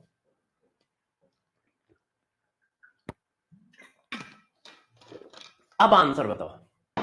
वेरी गुड बच्चों, अब आप आंसर बताइए। तो भाई देखो, ये plus alpha carbon, alpha carbon के पास 2 हाइड्रोजन, अल्फा कार्बन के पास 2 हाइड्रोजन, अल्फा कार्बन के पास 2 हाइड्रोजन, 6 हाइड्रोजन। अल्फा कार्बन के पास 2 हाइड्रोजन, अल्फा कार्बन के पास 2 हाइड्रोजन, अल्फा कार्बन के पास 1 हाइड्रोजन, अल्फा कार्बन के पास 2 हाइड्रोजन, 3 हाइड्रोजन, अल्फा कार्बन के पास 2 हाइड्रोजन। तो टोटल हाइड्रोजन है पहले वाले में 6, फिर 4, फिर 3, फिर 2। यस वेरी गुड, बहुत सही, सभी बच्चों ने सही आंसर लगाया है। अब इसी तरह से फ्री रेडिकल लगा दो। अब जल्दी जल्दी क्वेश्चन कर दो, इसका आंसर लगाओ सब लोग, इसका आंसर लगाइए, इसका आंसर बताइए सब लोग।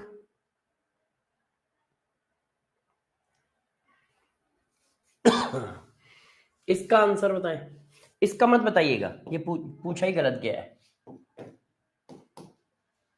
इसका बताइए। तो देखो अब ये फ्री रेडिकल है, alpha carbon alpha carbon alpha carbon, 9 alpha hydrogen है, अल्फा कार्बन 6 अल्फा हाइड्रोजन है, अल्फा कार्बन 3 अल्फा हाइड्रोजन है और 0 अल्फा हाइड्रोजन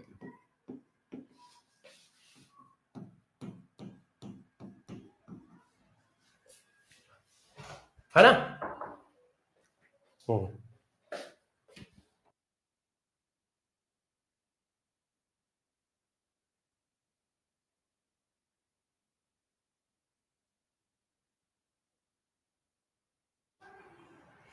हाँ बच्चों, हाँ देखो एक बच्चे ने सही बात बोली है, यहां पे मैंने ही बताया और मैंने ही गलत कर दिया। गलत क्या कर दिया, आंसर सही है। देखो कार्बन चेंज हो रहा है तो इसको एक्सप्लेन करना चाहिए आई इफेक्ट से। आंसर इत्तेफाक की बात है कि एच इफेक्ट लगाओ या आई इफेक्ट लगाओ आंसर सेम आएगा, मगर यदि एक्सप्लेन करने की बात आए तो आई इफेक्ट से एक्सप्लेन करना चाहिए, है ना। इसका करेक्ट एक्सप्लेनेशन आई इफेक्ट है।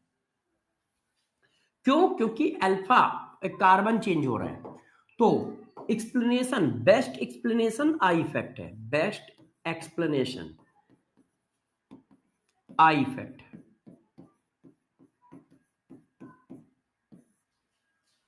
तो आंसर इसका आई इफेक्ट से ही लगाना चाहिए। वो तो क्या है, हाइपर कॉन्जुगेशन भी इसका सही आंसर दे रहा है इसलिए हमने एक्सप्लेन कर दिया, मगर यदि ऐसा करेंगे तो बच्चा बेचारा कंफ्यूज रहेगा कि यार यहाँ कार्बन अलग अलग है और सर ने लगा दिया I effect, A hyper conjugation, और अभी कह रहे हैं कि कार्बन सेम रहे तो एच इफेक्ट से आंसर निकालो और कार्बन डिफरेंट रहे तो आई इफेक्ट से निकालो, है ना। तो कॉन्सेप्चुअली थोड़ा सा अलग है, इसलिए इसका यदि मुझे क्वेश्चन करना होता तो मैं आई इफेक्ट से ही करता। वो तो हाइपर कॉन्जुगेशन एप्लीकेशन पढ़ा रहे हैं इसलिए हाइपर कॉन्जुगेशन से कर दिया, और लोग इसको हाइपर कॉन्जुगेशन से ज्यादा करते हैं, मगर ये गलत बात है। क्यों? नहीं तो फिर वहां डिफरेंशिएट कैसे करोगे। तो आप react, best explanation I effect है। वो तो मैं हाइपर कॉन्जुगेशन पढ़ा रहा था इसलिए हाइपर कॉन्जुगेशन से मैंने इसका ऑर्डर लगा दिया था, ठीक है। अब इसको करो। अब देखो इसमें अल्फा हाइड्रोजन 0, इसमें डबल बॉन्ड से अटैच 3 अल्फा हाइड्रोजन, तो स्टेबिलिटी इसकी ज्यादा है स्टेबिलिटी इसकी ज्यादा है। अब देखो यहां अल्फा हाइड्रोजन कितने हैं, ये डबल बॉन्ड है, alpha carbon alpha carbon alpha carbon alpha carbon, double bond से direct attach alpha, direct attach alpha, double bond से डायरेक्ट अटैच अल्फा, तो कितने हो गए, 4 4 3 12, 12 alpha hydrogen, 1 2 3 9 alpha hydrogen, 2 6 alpha hydrogen, 3 alpha hydrogen और 0 alpha hydrogen. तो stability किसकी ज्यादा होगी, बात सही है। हाँ डिफरेंट कार्बन होंगे तो आई इफेक्ट से आंसर निकालोगे, सेम कार्बन होंगे तो एच इफेक्ट से निकालोगे, मगर ये जो मैंने कॉन्सेप्ट दिया है ये कहां का लगाओगे, कार्बोकैटायन फ्री रेडिकल पे, एल्कीन पे नहीं। एल्कीन पे हमेशा एच इफेक्ट से निकालोगे क्योंकि वहां आई इफेक्ट लगेगा ही नहीं, आई इफेक्ट सिंगल बॉन्ड पे लगता है, डबल बॉन्ड पे नहीं लगता है, इसलिए यहां हमेशा एच इफेक्ट से निकलेगा। क्यों? क्योंकि यहां पर डबल बॉन्ड है और डबल बॉन्ड पे आई इफेक्ट लगता ही नहीं है, आई इफेक्ट सिंगल बॉन्ड पे अप्लीकेबल है, इसलिए यहां पर आंसर हमेशा एच इफेक्ट से निकालोगे एल्कीन के केस में। एल्कीन के केस में हमेशा आंसर एच इफेक्ट से निकलेगा लिख देता हूं, ध्यान रखिएगा। क्लियर? अब देखो एक मॉलिक्यूल लिख रहा हूं जिसको ध्यान रखिएगा, नहीं तो सारे बच्चे आंसर गलत करेंगे, देखना अभी आपको फंसाता हूं, है ना, अभी आपको फंसाते हैं। करो आंसर, आइसोब्यूटीन, इसको बोलते हैं आइसोब्यूटीन, बी, इसको बोलते हैं ट्रांसब्यूटीन,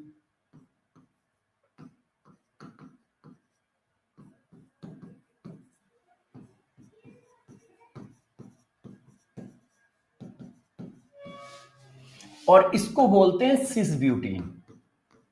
मैंने क्या किया है, आपको फंसाने के लिए एक ऐसा क्वेश्चन दिया है जिससे आप आंसर निकाल ना पाओ, फंस जाओ। अब आप करिए। अब इसका आंसर लगाइए, अरेंज स्टेबिलिटी। अब हाइपर कॉन्जुगेशन से आंसर निकलेगा ही नहीं। क्यों? सबके पास अल्फा हाइड्रोजन सेम है। देखो एच इफेक्ट लगाओ,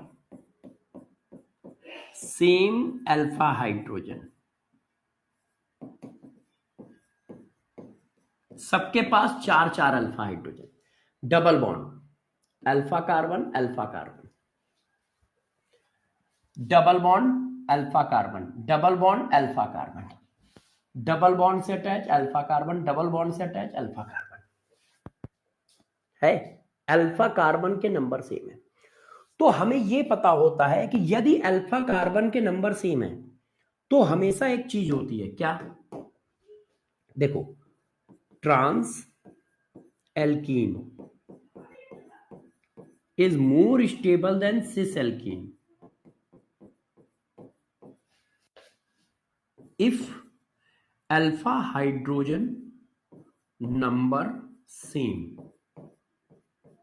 यदि अल्फा हाइड्रोजन के नंबर सेम है तब। रीजन क्या है? ड्यू टू स्टेरिक हिंड्रेंस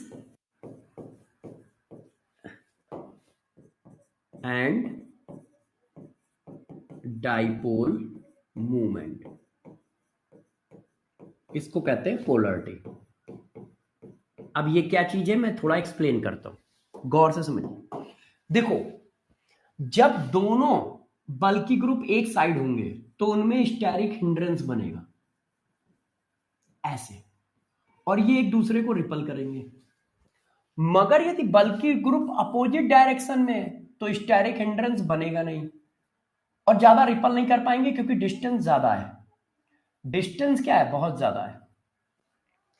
इसकी वजह से ट्रांस आइसोमर ज्यादा स्टेबल होता है सिस आइसोमर से। मगर ये कब देखते हैं? जब अल्फा हाइड्रोजन सेम हो। तो ट्रांस एल्कीन ज्यादा स्टेबल होगा सिस एल्कीन से हमेशा, ड्यू टू स्टेरिक हिंड्रेंस और डाइपोल। ये अपोजिट है तो ये अपोजिट वेक्टर है, कैंसिल आउट हो जाएंगे तो डाइपोल जीरो है। और ये अपोजिट वेक्टर नहीं है तो कैंसिल आउट नहीं होंगे, डाइपोल बनेगा। डाइपोल बनने का मतलब पोलरिटी है, और जिसमें पोलरिटी होती है उसकी रिएक्टिविटी ज्यादा होती है। क्यों? प्लस माइनस चार्ज होगा तो प्लस को माइनस अट्रैक्ट करेगा, माइनस को प्लस अट्रैक्ट करेगा, तो रिएक्शन हो जाएगी।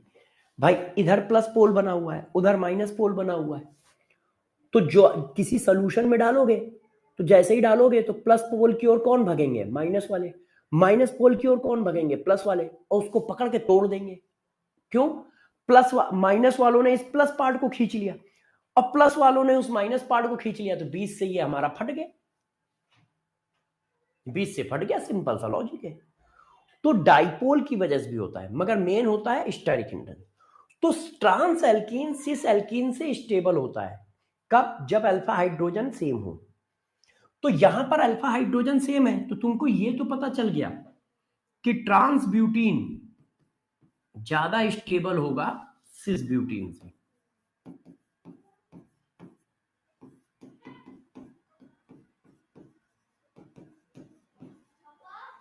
मगर अब इसका किससे करोगे और कहां लगाओगे? आइसोब्यूटीन को कैसे अरेंज करोगे? तो जरा देखो, आइसोब्यूटीन सबसे ज्यादा स्टेबल होता है।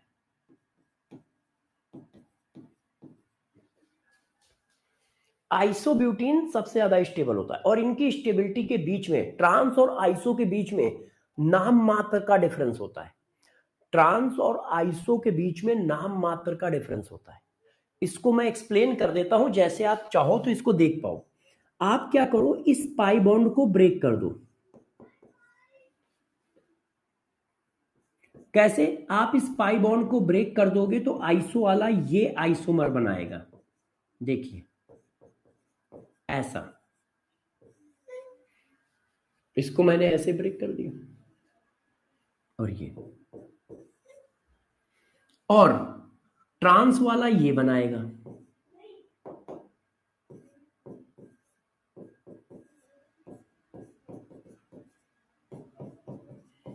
अब आप चेक करो, इसका कार्बोकैटायन ज्यादा स्टेबल है due two plus I effect. इसका कार्बोकैटायन ज्यादा स्टेबल है, क्यों? इस पे दो अल्काइल ग्रुप लगे हुए हैं। ये क्या है? टर्सरी है। चेक करो, इससे 3 कार्बन है, 1 2 और 3। और ये क्या है? सेकेंडरी है, सिर्फ 2 कार्बन है, 1 2। तो ये ज्यादा स्टेबल है और ये कम स्टेबल है। अब इस पे आओ, कार्बन आयन जितने कम कार्बन होंगे उतना ज्यादा स्टेबल होता है। इस कार्बन से 1 कार्बन अटैच है और इस कार्बन से 2 अटैच है, तो इसका कार्बन आयन भी ज्यादा स्टेबल है, इसका कार्बोकैटायन भी ज्यादा स्टेबल है, इसका कार्बन आयन भी ज्यादा स्टेबल है इन कंपेयर टू ट्रांस, इसलिए। और डाटा वाइज देखा जाए तो इन पे पॉइंटों का डिफरेंस होता है। इन पे क्या होता है? पॉइंटों का डिफरेंस। तो जब ये क्वेश्चन आता है तो बच्चा फंस जाता है। कहां पर? इन दोनों पे, क्योंकि इन दोनों का एक्सप्लेनेशन अच्छे से वो उसको मिलता नहीं है। इन दोनों का एक्सप्लेनेशन अच्छे से मिलता नहीं है, तो जिसको क्वेश्चन याद होता है वो सही करता है, और जिसको क्वेश्चन पहले से देखा हुआ नहीं होता है तो वो कंफ्यूज रहता है कि हम ट्रांस को और आइसो को कहां लगाएं, या आइसो को कहां डालें, सबसे पीछे डालें या सबसे आगे रखें या इनके बीच में रखें। उसको आइडिया नहीं रहता है, और उसको आइडिया ना होने का मतलब उसकी ये नहीं कि उसकी पढ़ाई खराब है। उसको तो छोड़ो, यदि मैं ना देखूं तो मुझे भी आइडिया ना हो, वो तो इतना पढ़ रखा है इसलिए आइडिया है। नहीं तो कुछ चीजें ऐसी होती हैं जो डाटा से क्लियर होती है, उसमें से ये क्वेश्चन है। तो जब भी आएगा तो आप तो छोड़ो, हम भी गलत करेंगे, वो मुझे पता है, याद है, पढ़ रखा है, तो सब सही है। तो देखो, एक्सप्लेन करने का बेस्ट तरीका ये है, इसको एक्सप्लेन करने का बेस्ट तरीका ये है। देखो, ये टर्सरी हो रहा है, ये सेकेंडरी हो रहा है, और ये प्राइमरी हो रहा है और ये सेकेंडरी हो रहा है। तो कार्बोकैटायन के रिस्पेक्ट में देखो तो भी ज्यादा स्टेबल है, कार्बन आयन के रिस्पेक्ट में देखो तो भी ये ज्यादा स्टेबल है। इसीलिए आइसोब्यूटीन ट्रांसब्यूटीन से ज्यादा स्टेबल है। तो जब कभी भी आपसे पूछ दिया जाएगा आइसोब्यूटीन, ट्रांसब्यूटीन, सिसब्यूटीन में ज्यादा स्टेबल कौन है, तो वहां पे आप एक बार फंस जाओगे। देखो, मैंने इस पाई बॉन्ड को ब्रेक कर दिया, इस पर कार्बोकैटायन बनाया, इस पे कार्बन आयन बनाया, तो ये टर्सरी कार्बोकैटायन है, इससे 3 कार्बन अटैच है, 1 2 3। और ये सेकेंडरी कार्बोकैटायन है, इससे 2 कार्बन अटैच है, तो टर्सरी ज्यादा स्टेबल होता है। अच्छा, तो कार्बोकैटायन के रिस्पेक्ट में देखो तो भी ज्यादा स्टेबल है। अब कार्बन आयन के रिस्पेक्ट में देखो, इस कार्बन से 1 कार्बन अटैच है, तो ये प्राइमरी कार्बन आयन हो गया। इस कार्बन से 2 कार्बन अटैच है, एक ये और एक ये, तो ये सेकेंडरी कार्बन आयन हो गया। तो कार्बन आयन भी कौन सा स्टेबल होता है? प्राइमरी वाला। तो दोनों के बेसिस पे ये ज्यादा स्टेबल है, ऐसे। तो भाई ये ध्यान रखना, यहां पे गलती बच्चों से होती है, ठीक है? तो इसका आंसर ध्यान रखिएगा, इसका आंसर ध्यान रखिएगा। अच्छा, अब लास्ट एंड फाइनल नोट, क्या? ब्रिज हेड पर, ये वैसे मैं पढ़ा चुका हूं मगर एक बार फिर लिख देता हूं। ब्रिज हेड पर plus free radical and double bond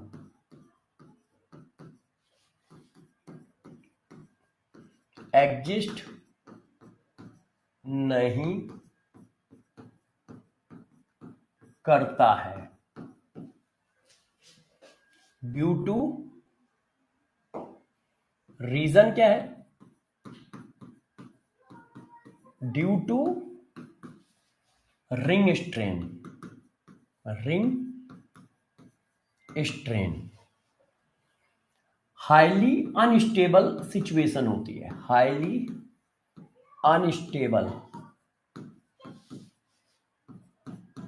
situation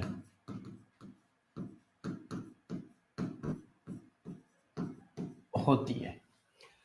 इसी को कहते हैं क्या? Braids rule. आपको मैंने पीछे पढ़ाया है।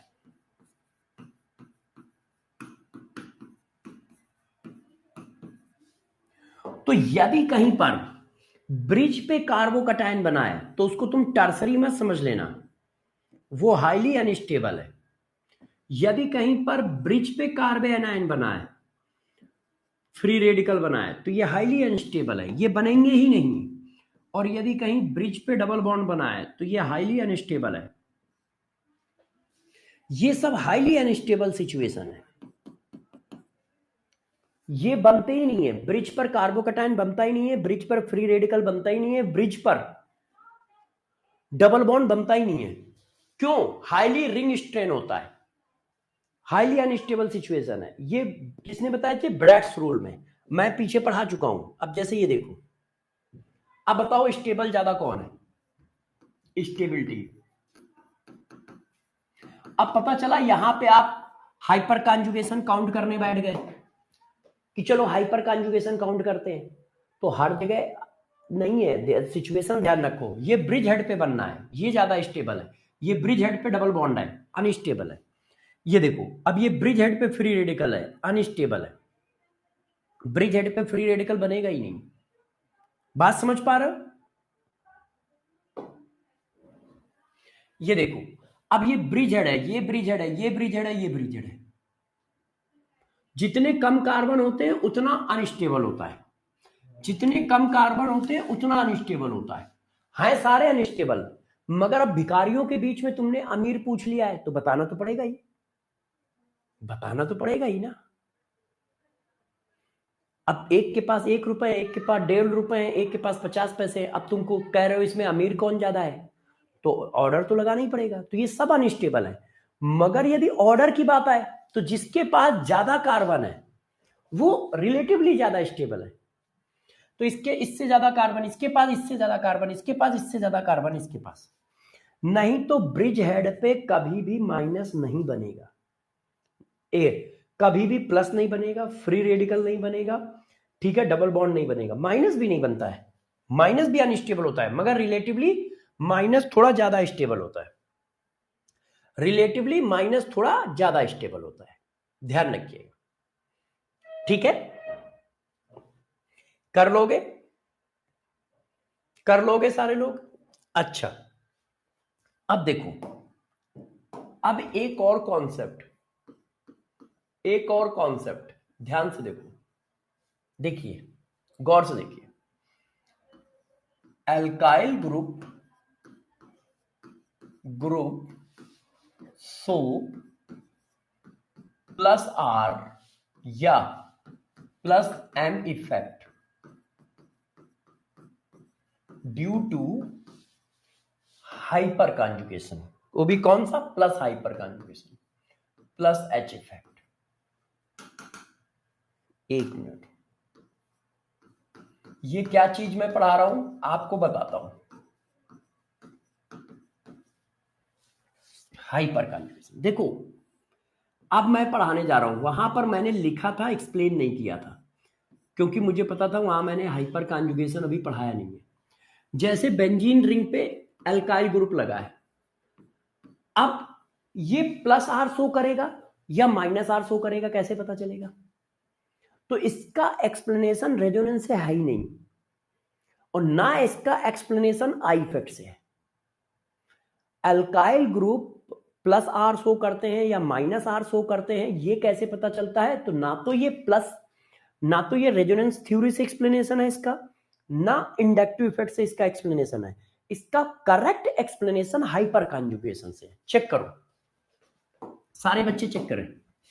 देखो, ये डबल बॉन्ड है, हाँ, alpha carbon, yes, alpha hydrogen, yes, इसके पास अल्फा हाइड्रोजन है। अब कैसे होता है आपको पता है, ये वाला यहां आया, ये यहां गया, तो इसका अगला फिगर ये आ गया।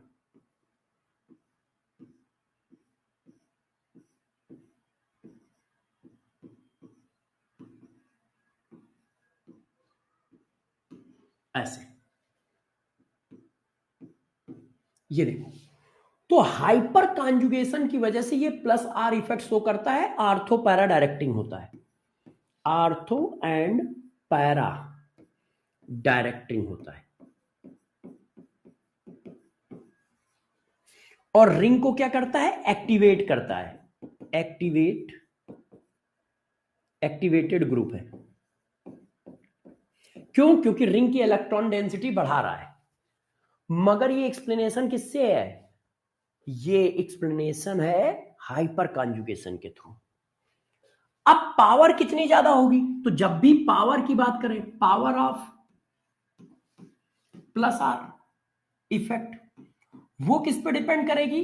वो डिपेंड करेगी नंबर ऑफ अल्फा हाइड्रोजन पे। क्यों? क्योंकि ये किससे एक्सप्लेन है? हाइपर कॉन्जुगेशन से एक्सप्लेन है। जितने ज्यादा अल्फा हाइड्रोजन उतनी ज्यादा उसकी पावर, वो उतना ज्यादा रिंग को एक्टिवेट करेगा। एक्टिवेट करने का मतलब माइनस चार्ज देगा। जैसे ये देखो, अब ये लिखा है,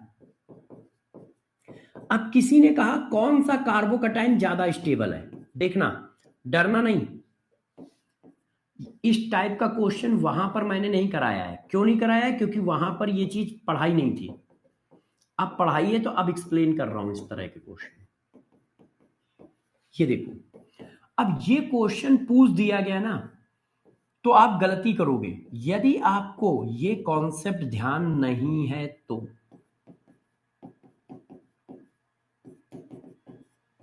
ये देखो, अब देखो, मैंने कहा कार्बोकटाइन की स्टेबिलिटी बताओ। तो अब ये तो हमें पता है कि ये प्लस आर शो करता है, ये प्लस आर शो करेगा, ये प्लस आर शो करेगा। मगर प्लस आर में पावर किसकी ज्यादा है? तो जिसके पास अल्फा हाइड्रोजन ज्यादा है, इसके पास 3 अल्फा हाइड्रोजन है, इसके पास 2 अल्फा हाइड्रोजन है, और इसके पास 1 अल्फा हाइड्रोजन है। तो ये रिंग को ज्यादा माइनस देगा, 3 बार माइनस देगा। ये रिंग को 3 बार माइनस देगा। क्यों? एक बार इसकी वजह से आया माइनस, एक बार इसकी वजह से माइनस आएगा, एक बार इसकी वजह से माइनस आएगा। तो प्लस चार्ज क्या हो गया? कम हो गया। ये +10 था, 3 बार माइनस मिला, और 3 बार माइनस मिला तो देखो प्लस कम हो गया। और ये रेजोनेंस है, बस अलग टाइप का रेजोनेंस है, मगर है तो रेजोनेंस ही। अब ये क्या देगा? 2 बार माइनस देगा आर्थो और पैरा पे। तो जब ये 2 बार माइनस देगा तो प्लस चार्ज देखो क्या आया। और इसके पास 1 अल्फा हाइड्रोजन है, तो ये 1 बार माइनस देगा, और 1 बार माइनस देगा तो ये देखो, चार्ज कम स्टेबिलिटी ज्यादा, चार्ज कम स्टेबिलिटी ज्यादा।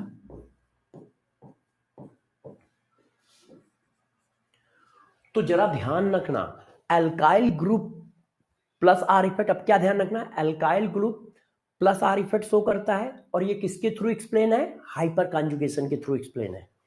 और पावर कैसे निकालोगे डिफरेंट एल्काइल ग्रुप की? जितना ज्यादा, सर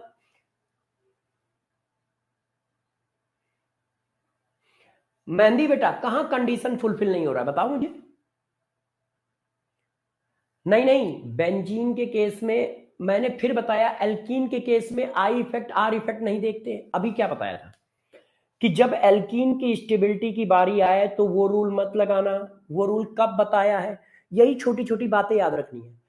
कार्बोकटायन और फ्री रेडिकल पे रूल लगेगा। कार्बोकटायन और फ्री रेडिकल पे आपको चेक करना है कि कार्बन चेंज हो रहे हैं, कार्बन के नंबर चेंज हो रहे हैं तो आई इफेक्ट से आंसर निकालो, और कार्बन के नंबर नहीं चेंज हो रहे हैं तो हाइपर कॉन्जुगेशन से निकालो। ये तो बेंजीन डेरिवेटिव है। बेंजीन डेरिवेटिव पे सिर्फ अल्फा हाइड्रोजन लगेगा। ये बेंजीन डेरिवेटिव है। देखो, यहां पे आर इफेक्ट से क्वेश्चन चलेगा तो सिर्फ हाइपर कॉन्जुगेशन लगेगा। ये बेंजीन डेरिवेटिव है, ठीक है। तो देखो, ये प्लस है। आप क्या कर रहे हो? आप ऐसे शो कर रहे हो। देखो बच्चा क्या कर रहा है, ये sp2, ये अल्फा कार्बन नहीं है, तो हाइपर कॉन्जुगेशन कैसे लगेगा? अरे प्रभु, मैं ये बता रहा हूं कि alkyl group ortho para directing कैसे है, alkyl group plus R effect कैसे है। वो प्लस आर इफेक्ट शो करता है तो कैसे शो करता है ये बता रहा हूं। और हाइपर कॉन्जुगेशन यहां नहीं लगेगा, यहां लगेगा। आप देखो, इस जगह हाइपर कॉन्जुगेशन एप्लीकेबल है कि नहीं है? आप इस जगह ढूंढ रहे हो, इस जगह थोड़ी लगा रहा हूं। इस जगह कहां लगा रहा हूं? क्या मैंने ये कहा कि इस अल्फा कार्बन के पास अल्फा हाइड्रोजन है? ये तो अल्फा कार्बन sp3 है ही नहीं। तो जब sp3 है ही नहीं तो अल्फा हाइड्रोजन कैसे लगेगा? तो इस वाले कार्बन की वजह से हाइपर कॉन्जुगेशन नहीं यूज कर रहा हूं, इसकी वजह से हाइपर कॉन्जुगेशन बता रहा हूं। इस पर तो हाइपर कॉन्जुगेशन की कंडीशन ही नहीं है भाई, ये अल्फा कार्बन sp3 नहीं है, अल्फा कार्बन sp3 नहीं है, अल्फा कार्बन sp3 नहीं है। तो हाइपर कॉन्जुगेशन किसकी वजह से लग रहा है? इसकी वजह से। डबल बॉन्डेड एल्कीन है, डबल बॉन्डेड एल्कीन से direct attach carbon alpha carbon, alpha carbon के पास अल्फा हाइड्रोजन, तो डबल बॉन्ड की वजह से हाइपर कॉन्जुगेशन यूज हो रहा है, कार्बोकैटायन की वजह से नहीं। कार्बोकैटायन के पास तो हाइपर कॉन्जुगेशन की कंडीशन ही नहीं है। डबल बॉन्ड के पास कंडीशन है, तो डबल बॉन्ड का हाइपर कॉन्जुगेशन लगाया गया है।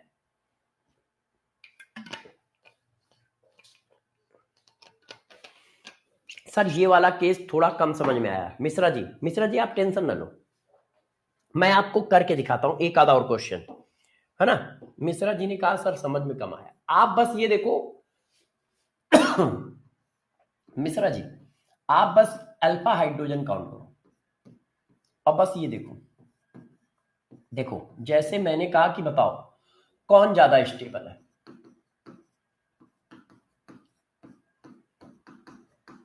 ए, अब भी, अब मैंने तुम्हें जो पढ़ाया है पहले मुझे ये बताओ, उस पर फोकस करो,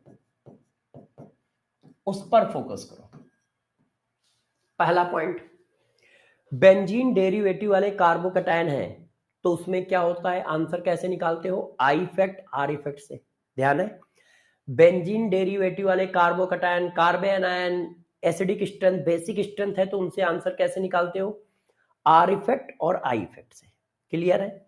अच्छा, अब यहां जुड़ा हुआ है अल्काइल ग्रुप, अल्काइल ग्रुप कैसा आर इफेक्ट शो करता है, प्लस आर इफेक्ट शो करता है। अल्काइल ग्रुप कैसा आर इफेक्ट शो करता है, प्लस आर इफेक्ट शो करता है। प्लस आर इफेक्ट या प्लस एम इफेक्ट का मतलब क्या है, plus R effect plus M effect का मतलब क्या है कि वो बेंजीन रिंग को -4 सप्लाई करेगा। मैंने क्या बोला है, उल्टा होता है, प्लस लिखा है तो माइनस सप्लाई करता है, माइनस लिखा है तो प्लस सप्लाई करता है। तो प्लस आर इफेक्ट का मतलब है कि ये बेंजीन को माइनस सप्लाई करेगा। अब दोनों अल्काइल ग्रुप है तो इस बात से अब डिसाइड तो हो नहीं पाएगा, तो डिसाइड करने के लिए मैंने बताया पावर अलग अलग है।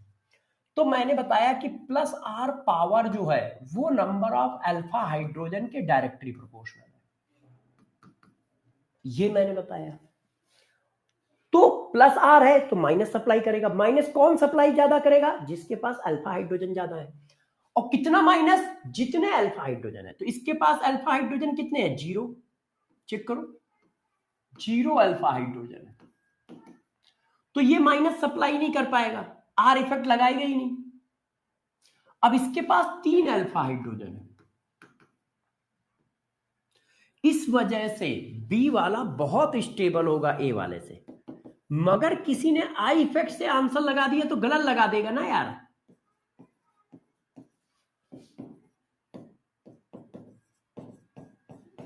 और ये प्लस आर इफेक्ट किससे एक्सप्लेन है, हाइपर कॉन्जुगेशन की वजह से। ये प्लस आर इफेक्ट किससे एक्सप्लेन है, हाइपर कॉन्जुगेशन से, ये मैं कह रहा हूं। तो आपको सिर्फ क्या देखना है, आपको सिर्फ अल्फा हाइड्रोजन देखने हैं। और यदि कोई आई इफेक्ट से आंसर लगा देगा तो अलग आंसर लगा देगा और वो गलत हो जाएगा ना। तो बताना पड़ेगा कि ये किस चीज से एक्सप्लेन है, नहीं तो थ्योरी कैसे समझ पाओगे और आंसर उल्टा सीधा लगा दोगे। अब सारे बच्चे मुझे इसका आंसर बताएं, गलत मत बताइएगा, गलत मत बताइएगा।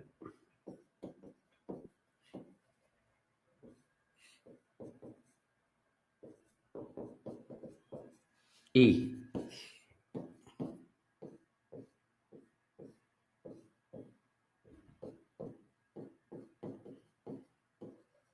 बी,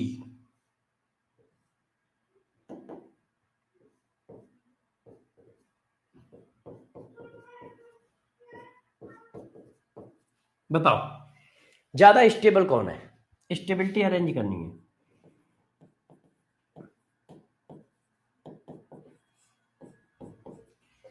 बताइए।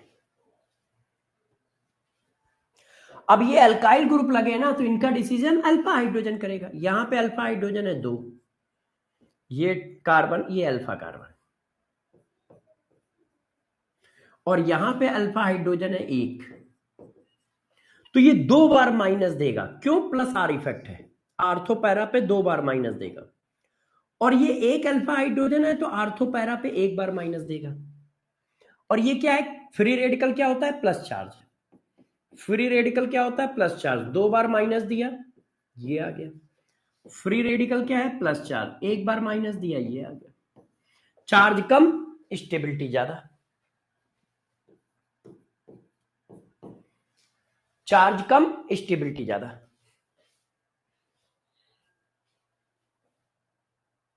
हाँ, वेरी गुड मिश्रा जी, आप सही समझे हो। हाँ, अरे सब मार खाओगे। हाँ, yes, very good, very good. अब इसी जगह पे एक और बात देखो, note CH3,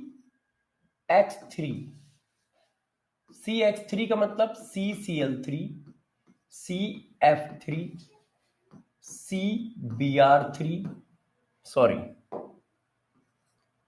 CI3। So minus R या माइनस एम इफेक्ट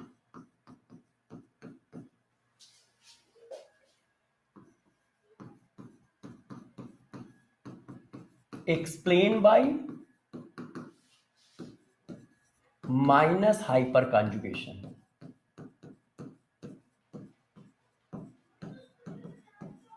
ये देखो ऐसे, मतलब ये जो ग्रुप है ये प्लस आर शो करेगा कि माइनस आर शो करेगा, ये कैसे पता चलेगा?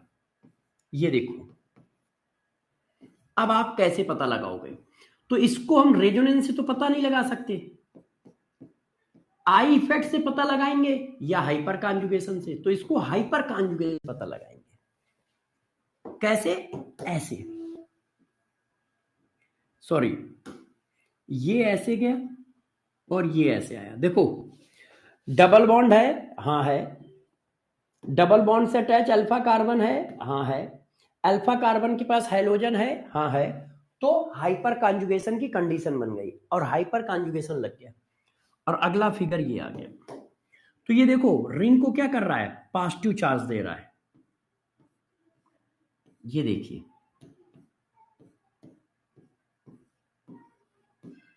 ये चेक करो,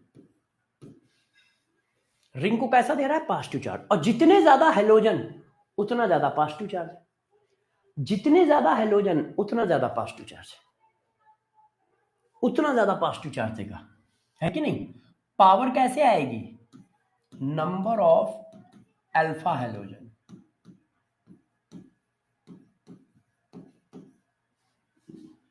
ये देखो, तो CCl3 minus are effect show करता है, मगर उसका एक्सप्लेनेशन किसके थ्रू है? हाइपर कॉन्जुगेशन के थ्रू। उसका एक्सप्लेनेशन किसके थ्रू है? हाइपर कॉन्जुगेशन के थ्रू। ना तो वो रेजोनेंस से एक्सप्लेन है, ना आई इफेक्ट से एक्सप्लेन है।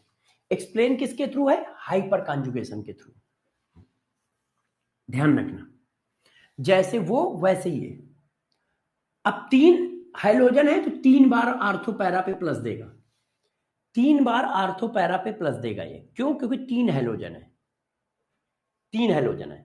तो इसका आंसर आई इफेक्ट से नहीं, हाइपर कॉन्जुगेशन से एक्सप्लेन है कि CCl3, CF3, CBr3, CI3 minus are effect show करते हैं, माइनस एम इफेक्ट शो करते हैं। और इस चीज को एक्सप्लेन करता है हाइपर कॉन्जुगेशन, ना आई इफेक्ट ना रेजोनेंस। इसका भी हमें ध्यान रखना है। जैसे अल्काइल ग्रुप वैसे ही है, जैसे अल्काइल ग्रुप वैसे ही। अब हम लोगों ने हाइपर कॉन्जुगेशन पूरा खत्म किया है, हाइपर कॉन्जुगेशन हमारा खत्म हो गया है। अब हमारे पास क्या क्या बचा है जरा देखो। ठीक है, छोटी छोटी डिफिनीशन बची है। इलेक्ट्रोफाइल क्या होता है, न्यूक्लियोफाइल क्या होता है, कार्बीन क्या होता है, ठीक है, इलेक्ट्रोमेरिक इफेक्ट क्या होता है, ये शाम वाली क्लासों में सारा खत्म हो जाएगा। हाँ, टाइम भी हो गया है। मैं इसके क्वेश्चन आपको दूंगा, आप इनको करके आओगे शाम को करके आना, शाम को मैं डिस्कस करूंगा। शाम को 5 बजे लाइव क्लास है, शाम को 5 बजे लाइव क्लास है। और आज जीओसी खत्म हो जाएगा, ठीक है। मंडे से हाइड्रोकार्बन स्टार्ट हो जाएगा। संडे को जो मैं रिकॉर्डेड क्लास दूंगा उसमें इलेक्ट्रोफिलिक एरोमेटिक सब्स्टिट्यूशन रिएक्शन पढ़ाऊंगा। उसका हाइड्रोकार्बन से कोई लेना देना नहीं है, जीओसी से लेना देना है, ठीक है। उसके और उसके एप्लीकेशन, एक कॉन्सेप्ट है इलेक्ट्रोफिलिक एरोमेटिक सब्स्टिट्यूशन, वो कॉन्सेप्ट बताऊंगा और उसके एप्लीकेशन बताऊंगा। रिकॉर्डेड आएगा, आप आराम से संडे देख लेना, मंडे देख लेना, ट्यूसडे चाहे जब देख लेना, पूरे हफ्ते में चाहे जब देख लेना। और उसके क्वेश्चन भी मैं इसमें करा दूंगा, कॉन्सेप्ट बूस्टर सीट में उसकी वाली। तो शाम को ये क्वेश्चन करके आइएगा, शाम को करेंगे। और शाम की क्लास बहुत ज्यादा बड़ी नहीं होगी, मात्र 1.5 घंटे के आसपास होगी। क्यों? क्योंकि अब टॉपिक ही बहुत छोटे छोटे रह गए हैं। इलेक्ट्रोफिलिक की डिफिनीशन बतानी है, न्यूक्लियोफिलिक की डिफिनीशन बतानी है, कार्बीन की डिफिनीशन बतानी है, और इलेक्ट्रोमैरिक इफेक्ट की डिफिनीशन बतानी है। 4 डिफिनीशन बतानी है। और यदि कुछ छोटा मोटा बड़ा रह गया होगा तो वो बता दूंगा। और ये सब छोटी छोटी डिफिनीशन है, 5-5, 10-10, 15-15 मिनट की। और मंडे से हाइड्रोकार्बन चालू होगा। हाइड्रोकार्बन में एल्केन, एल्कीन, एल्काइन एक एक करके पढ़ाएंगे, ठीक है। और इलेक्ट्रोफिलिक एरोमेटिक सब्स्टिट्यूशन रिएक्शन क्या होती है, ये मैं संडे को रिकॉर्डेड दूंगा आपको, वो शाम को 5 बजे आपके पास पड़ जाएगा। हाँ, बाय बाय, अपना ध्यान रखिएगा। हाँ, शाम को 5 बजे क्लास लाइव होगी आज, और कल शाम को 5 बजे रिकॉर्डेड मिलेगा ईईएस।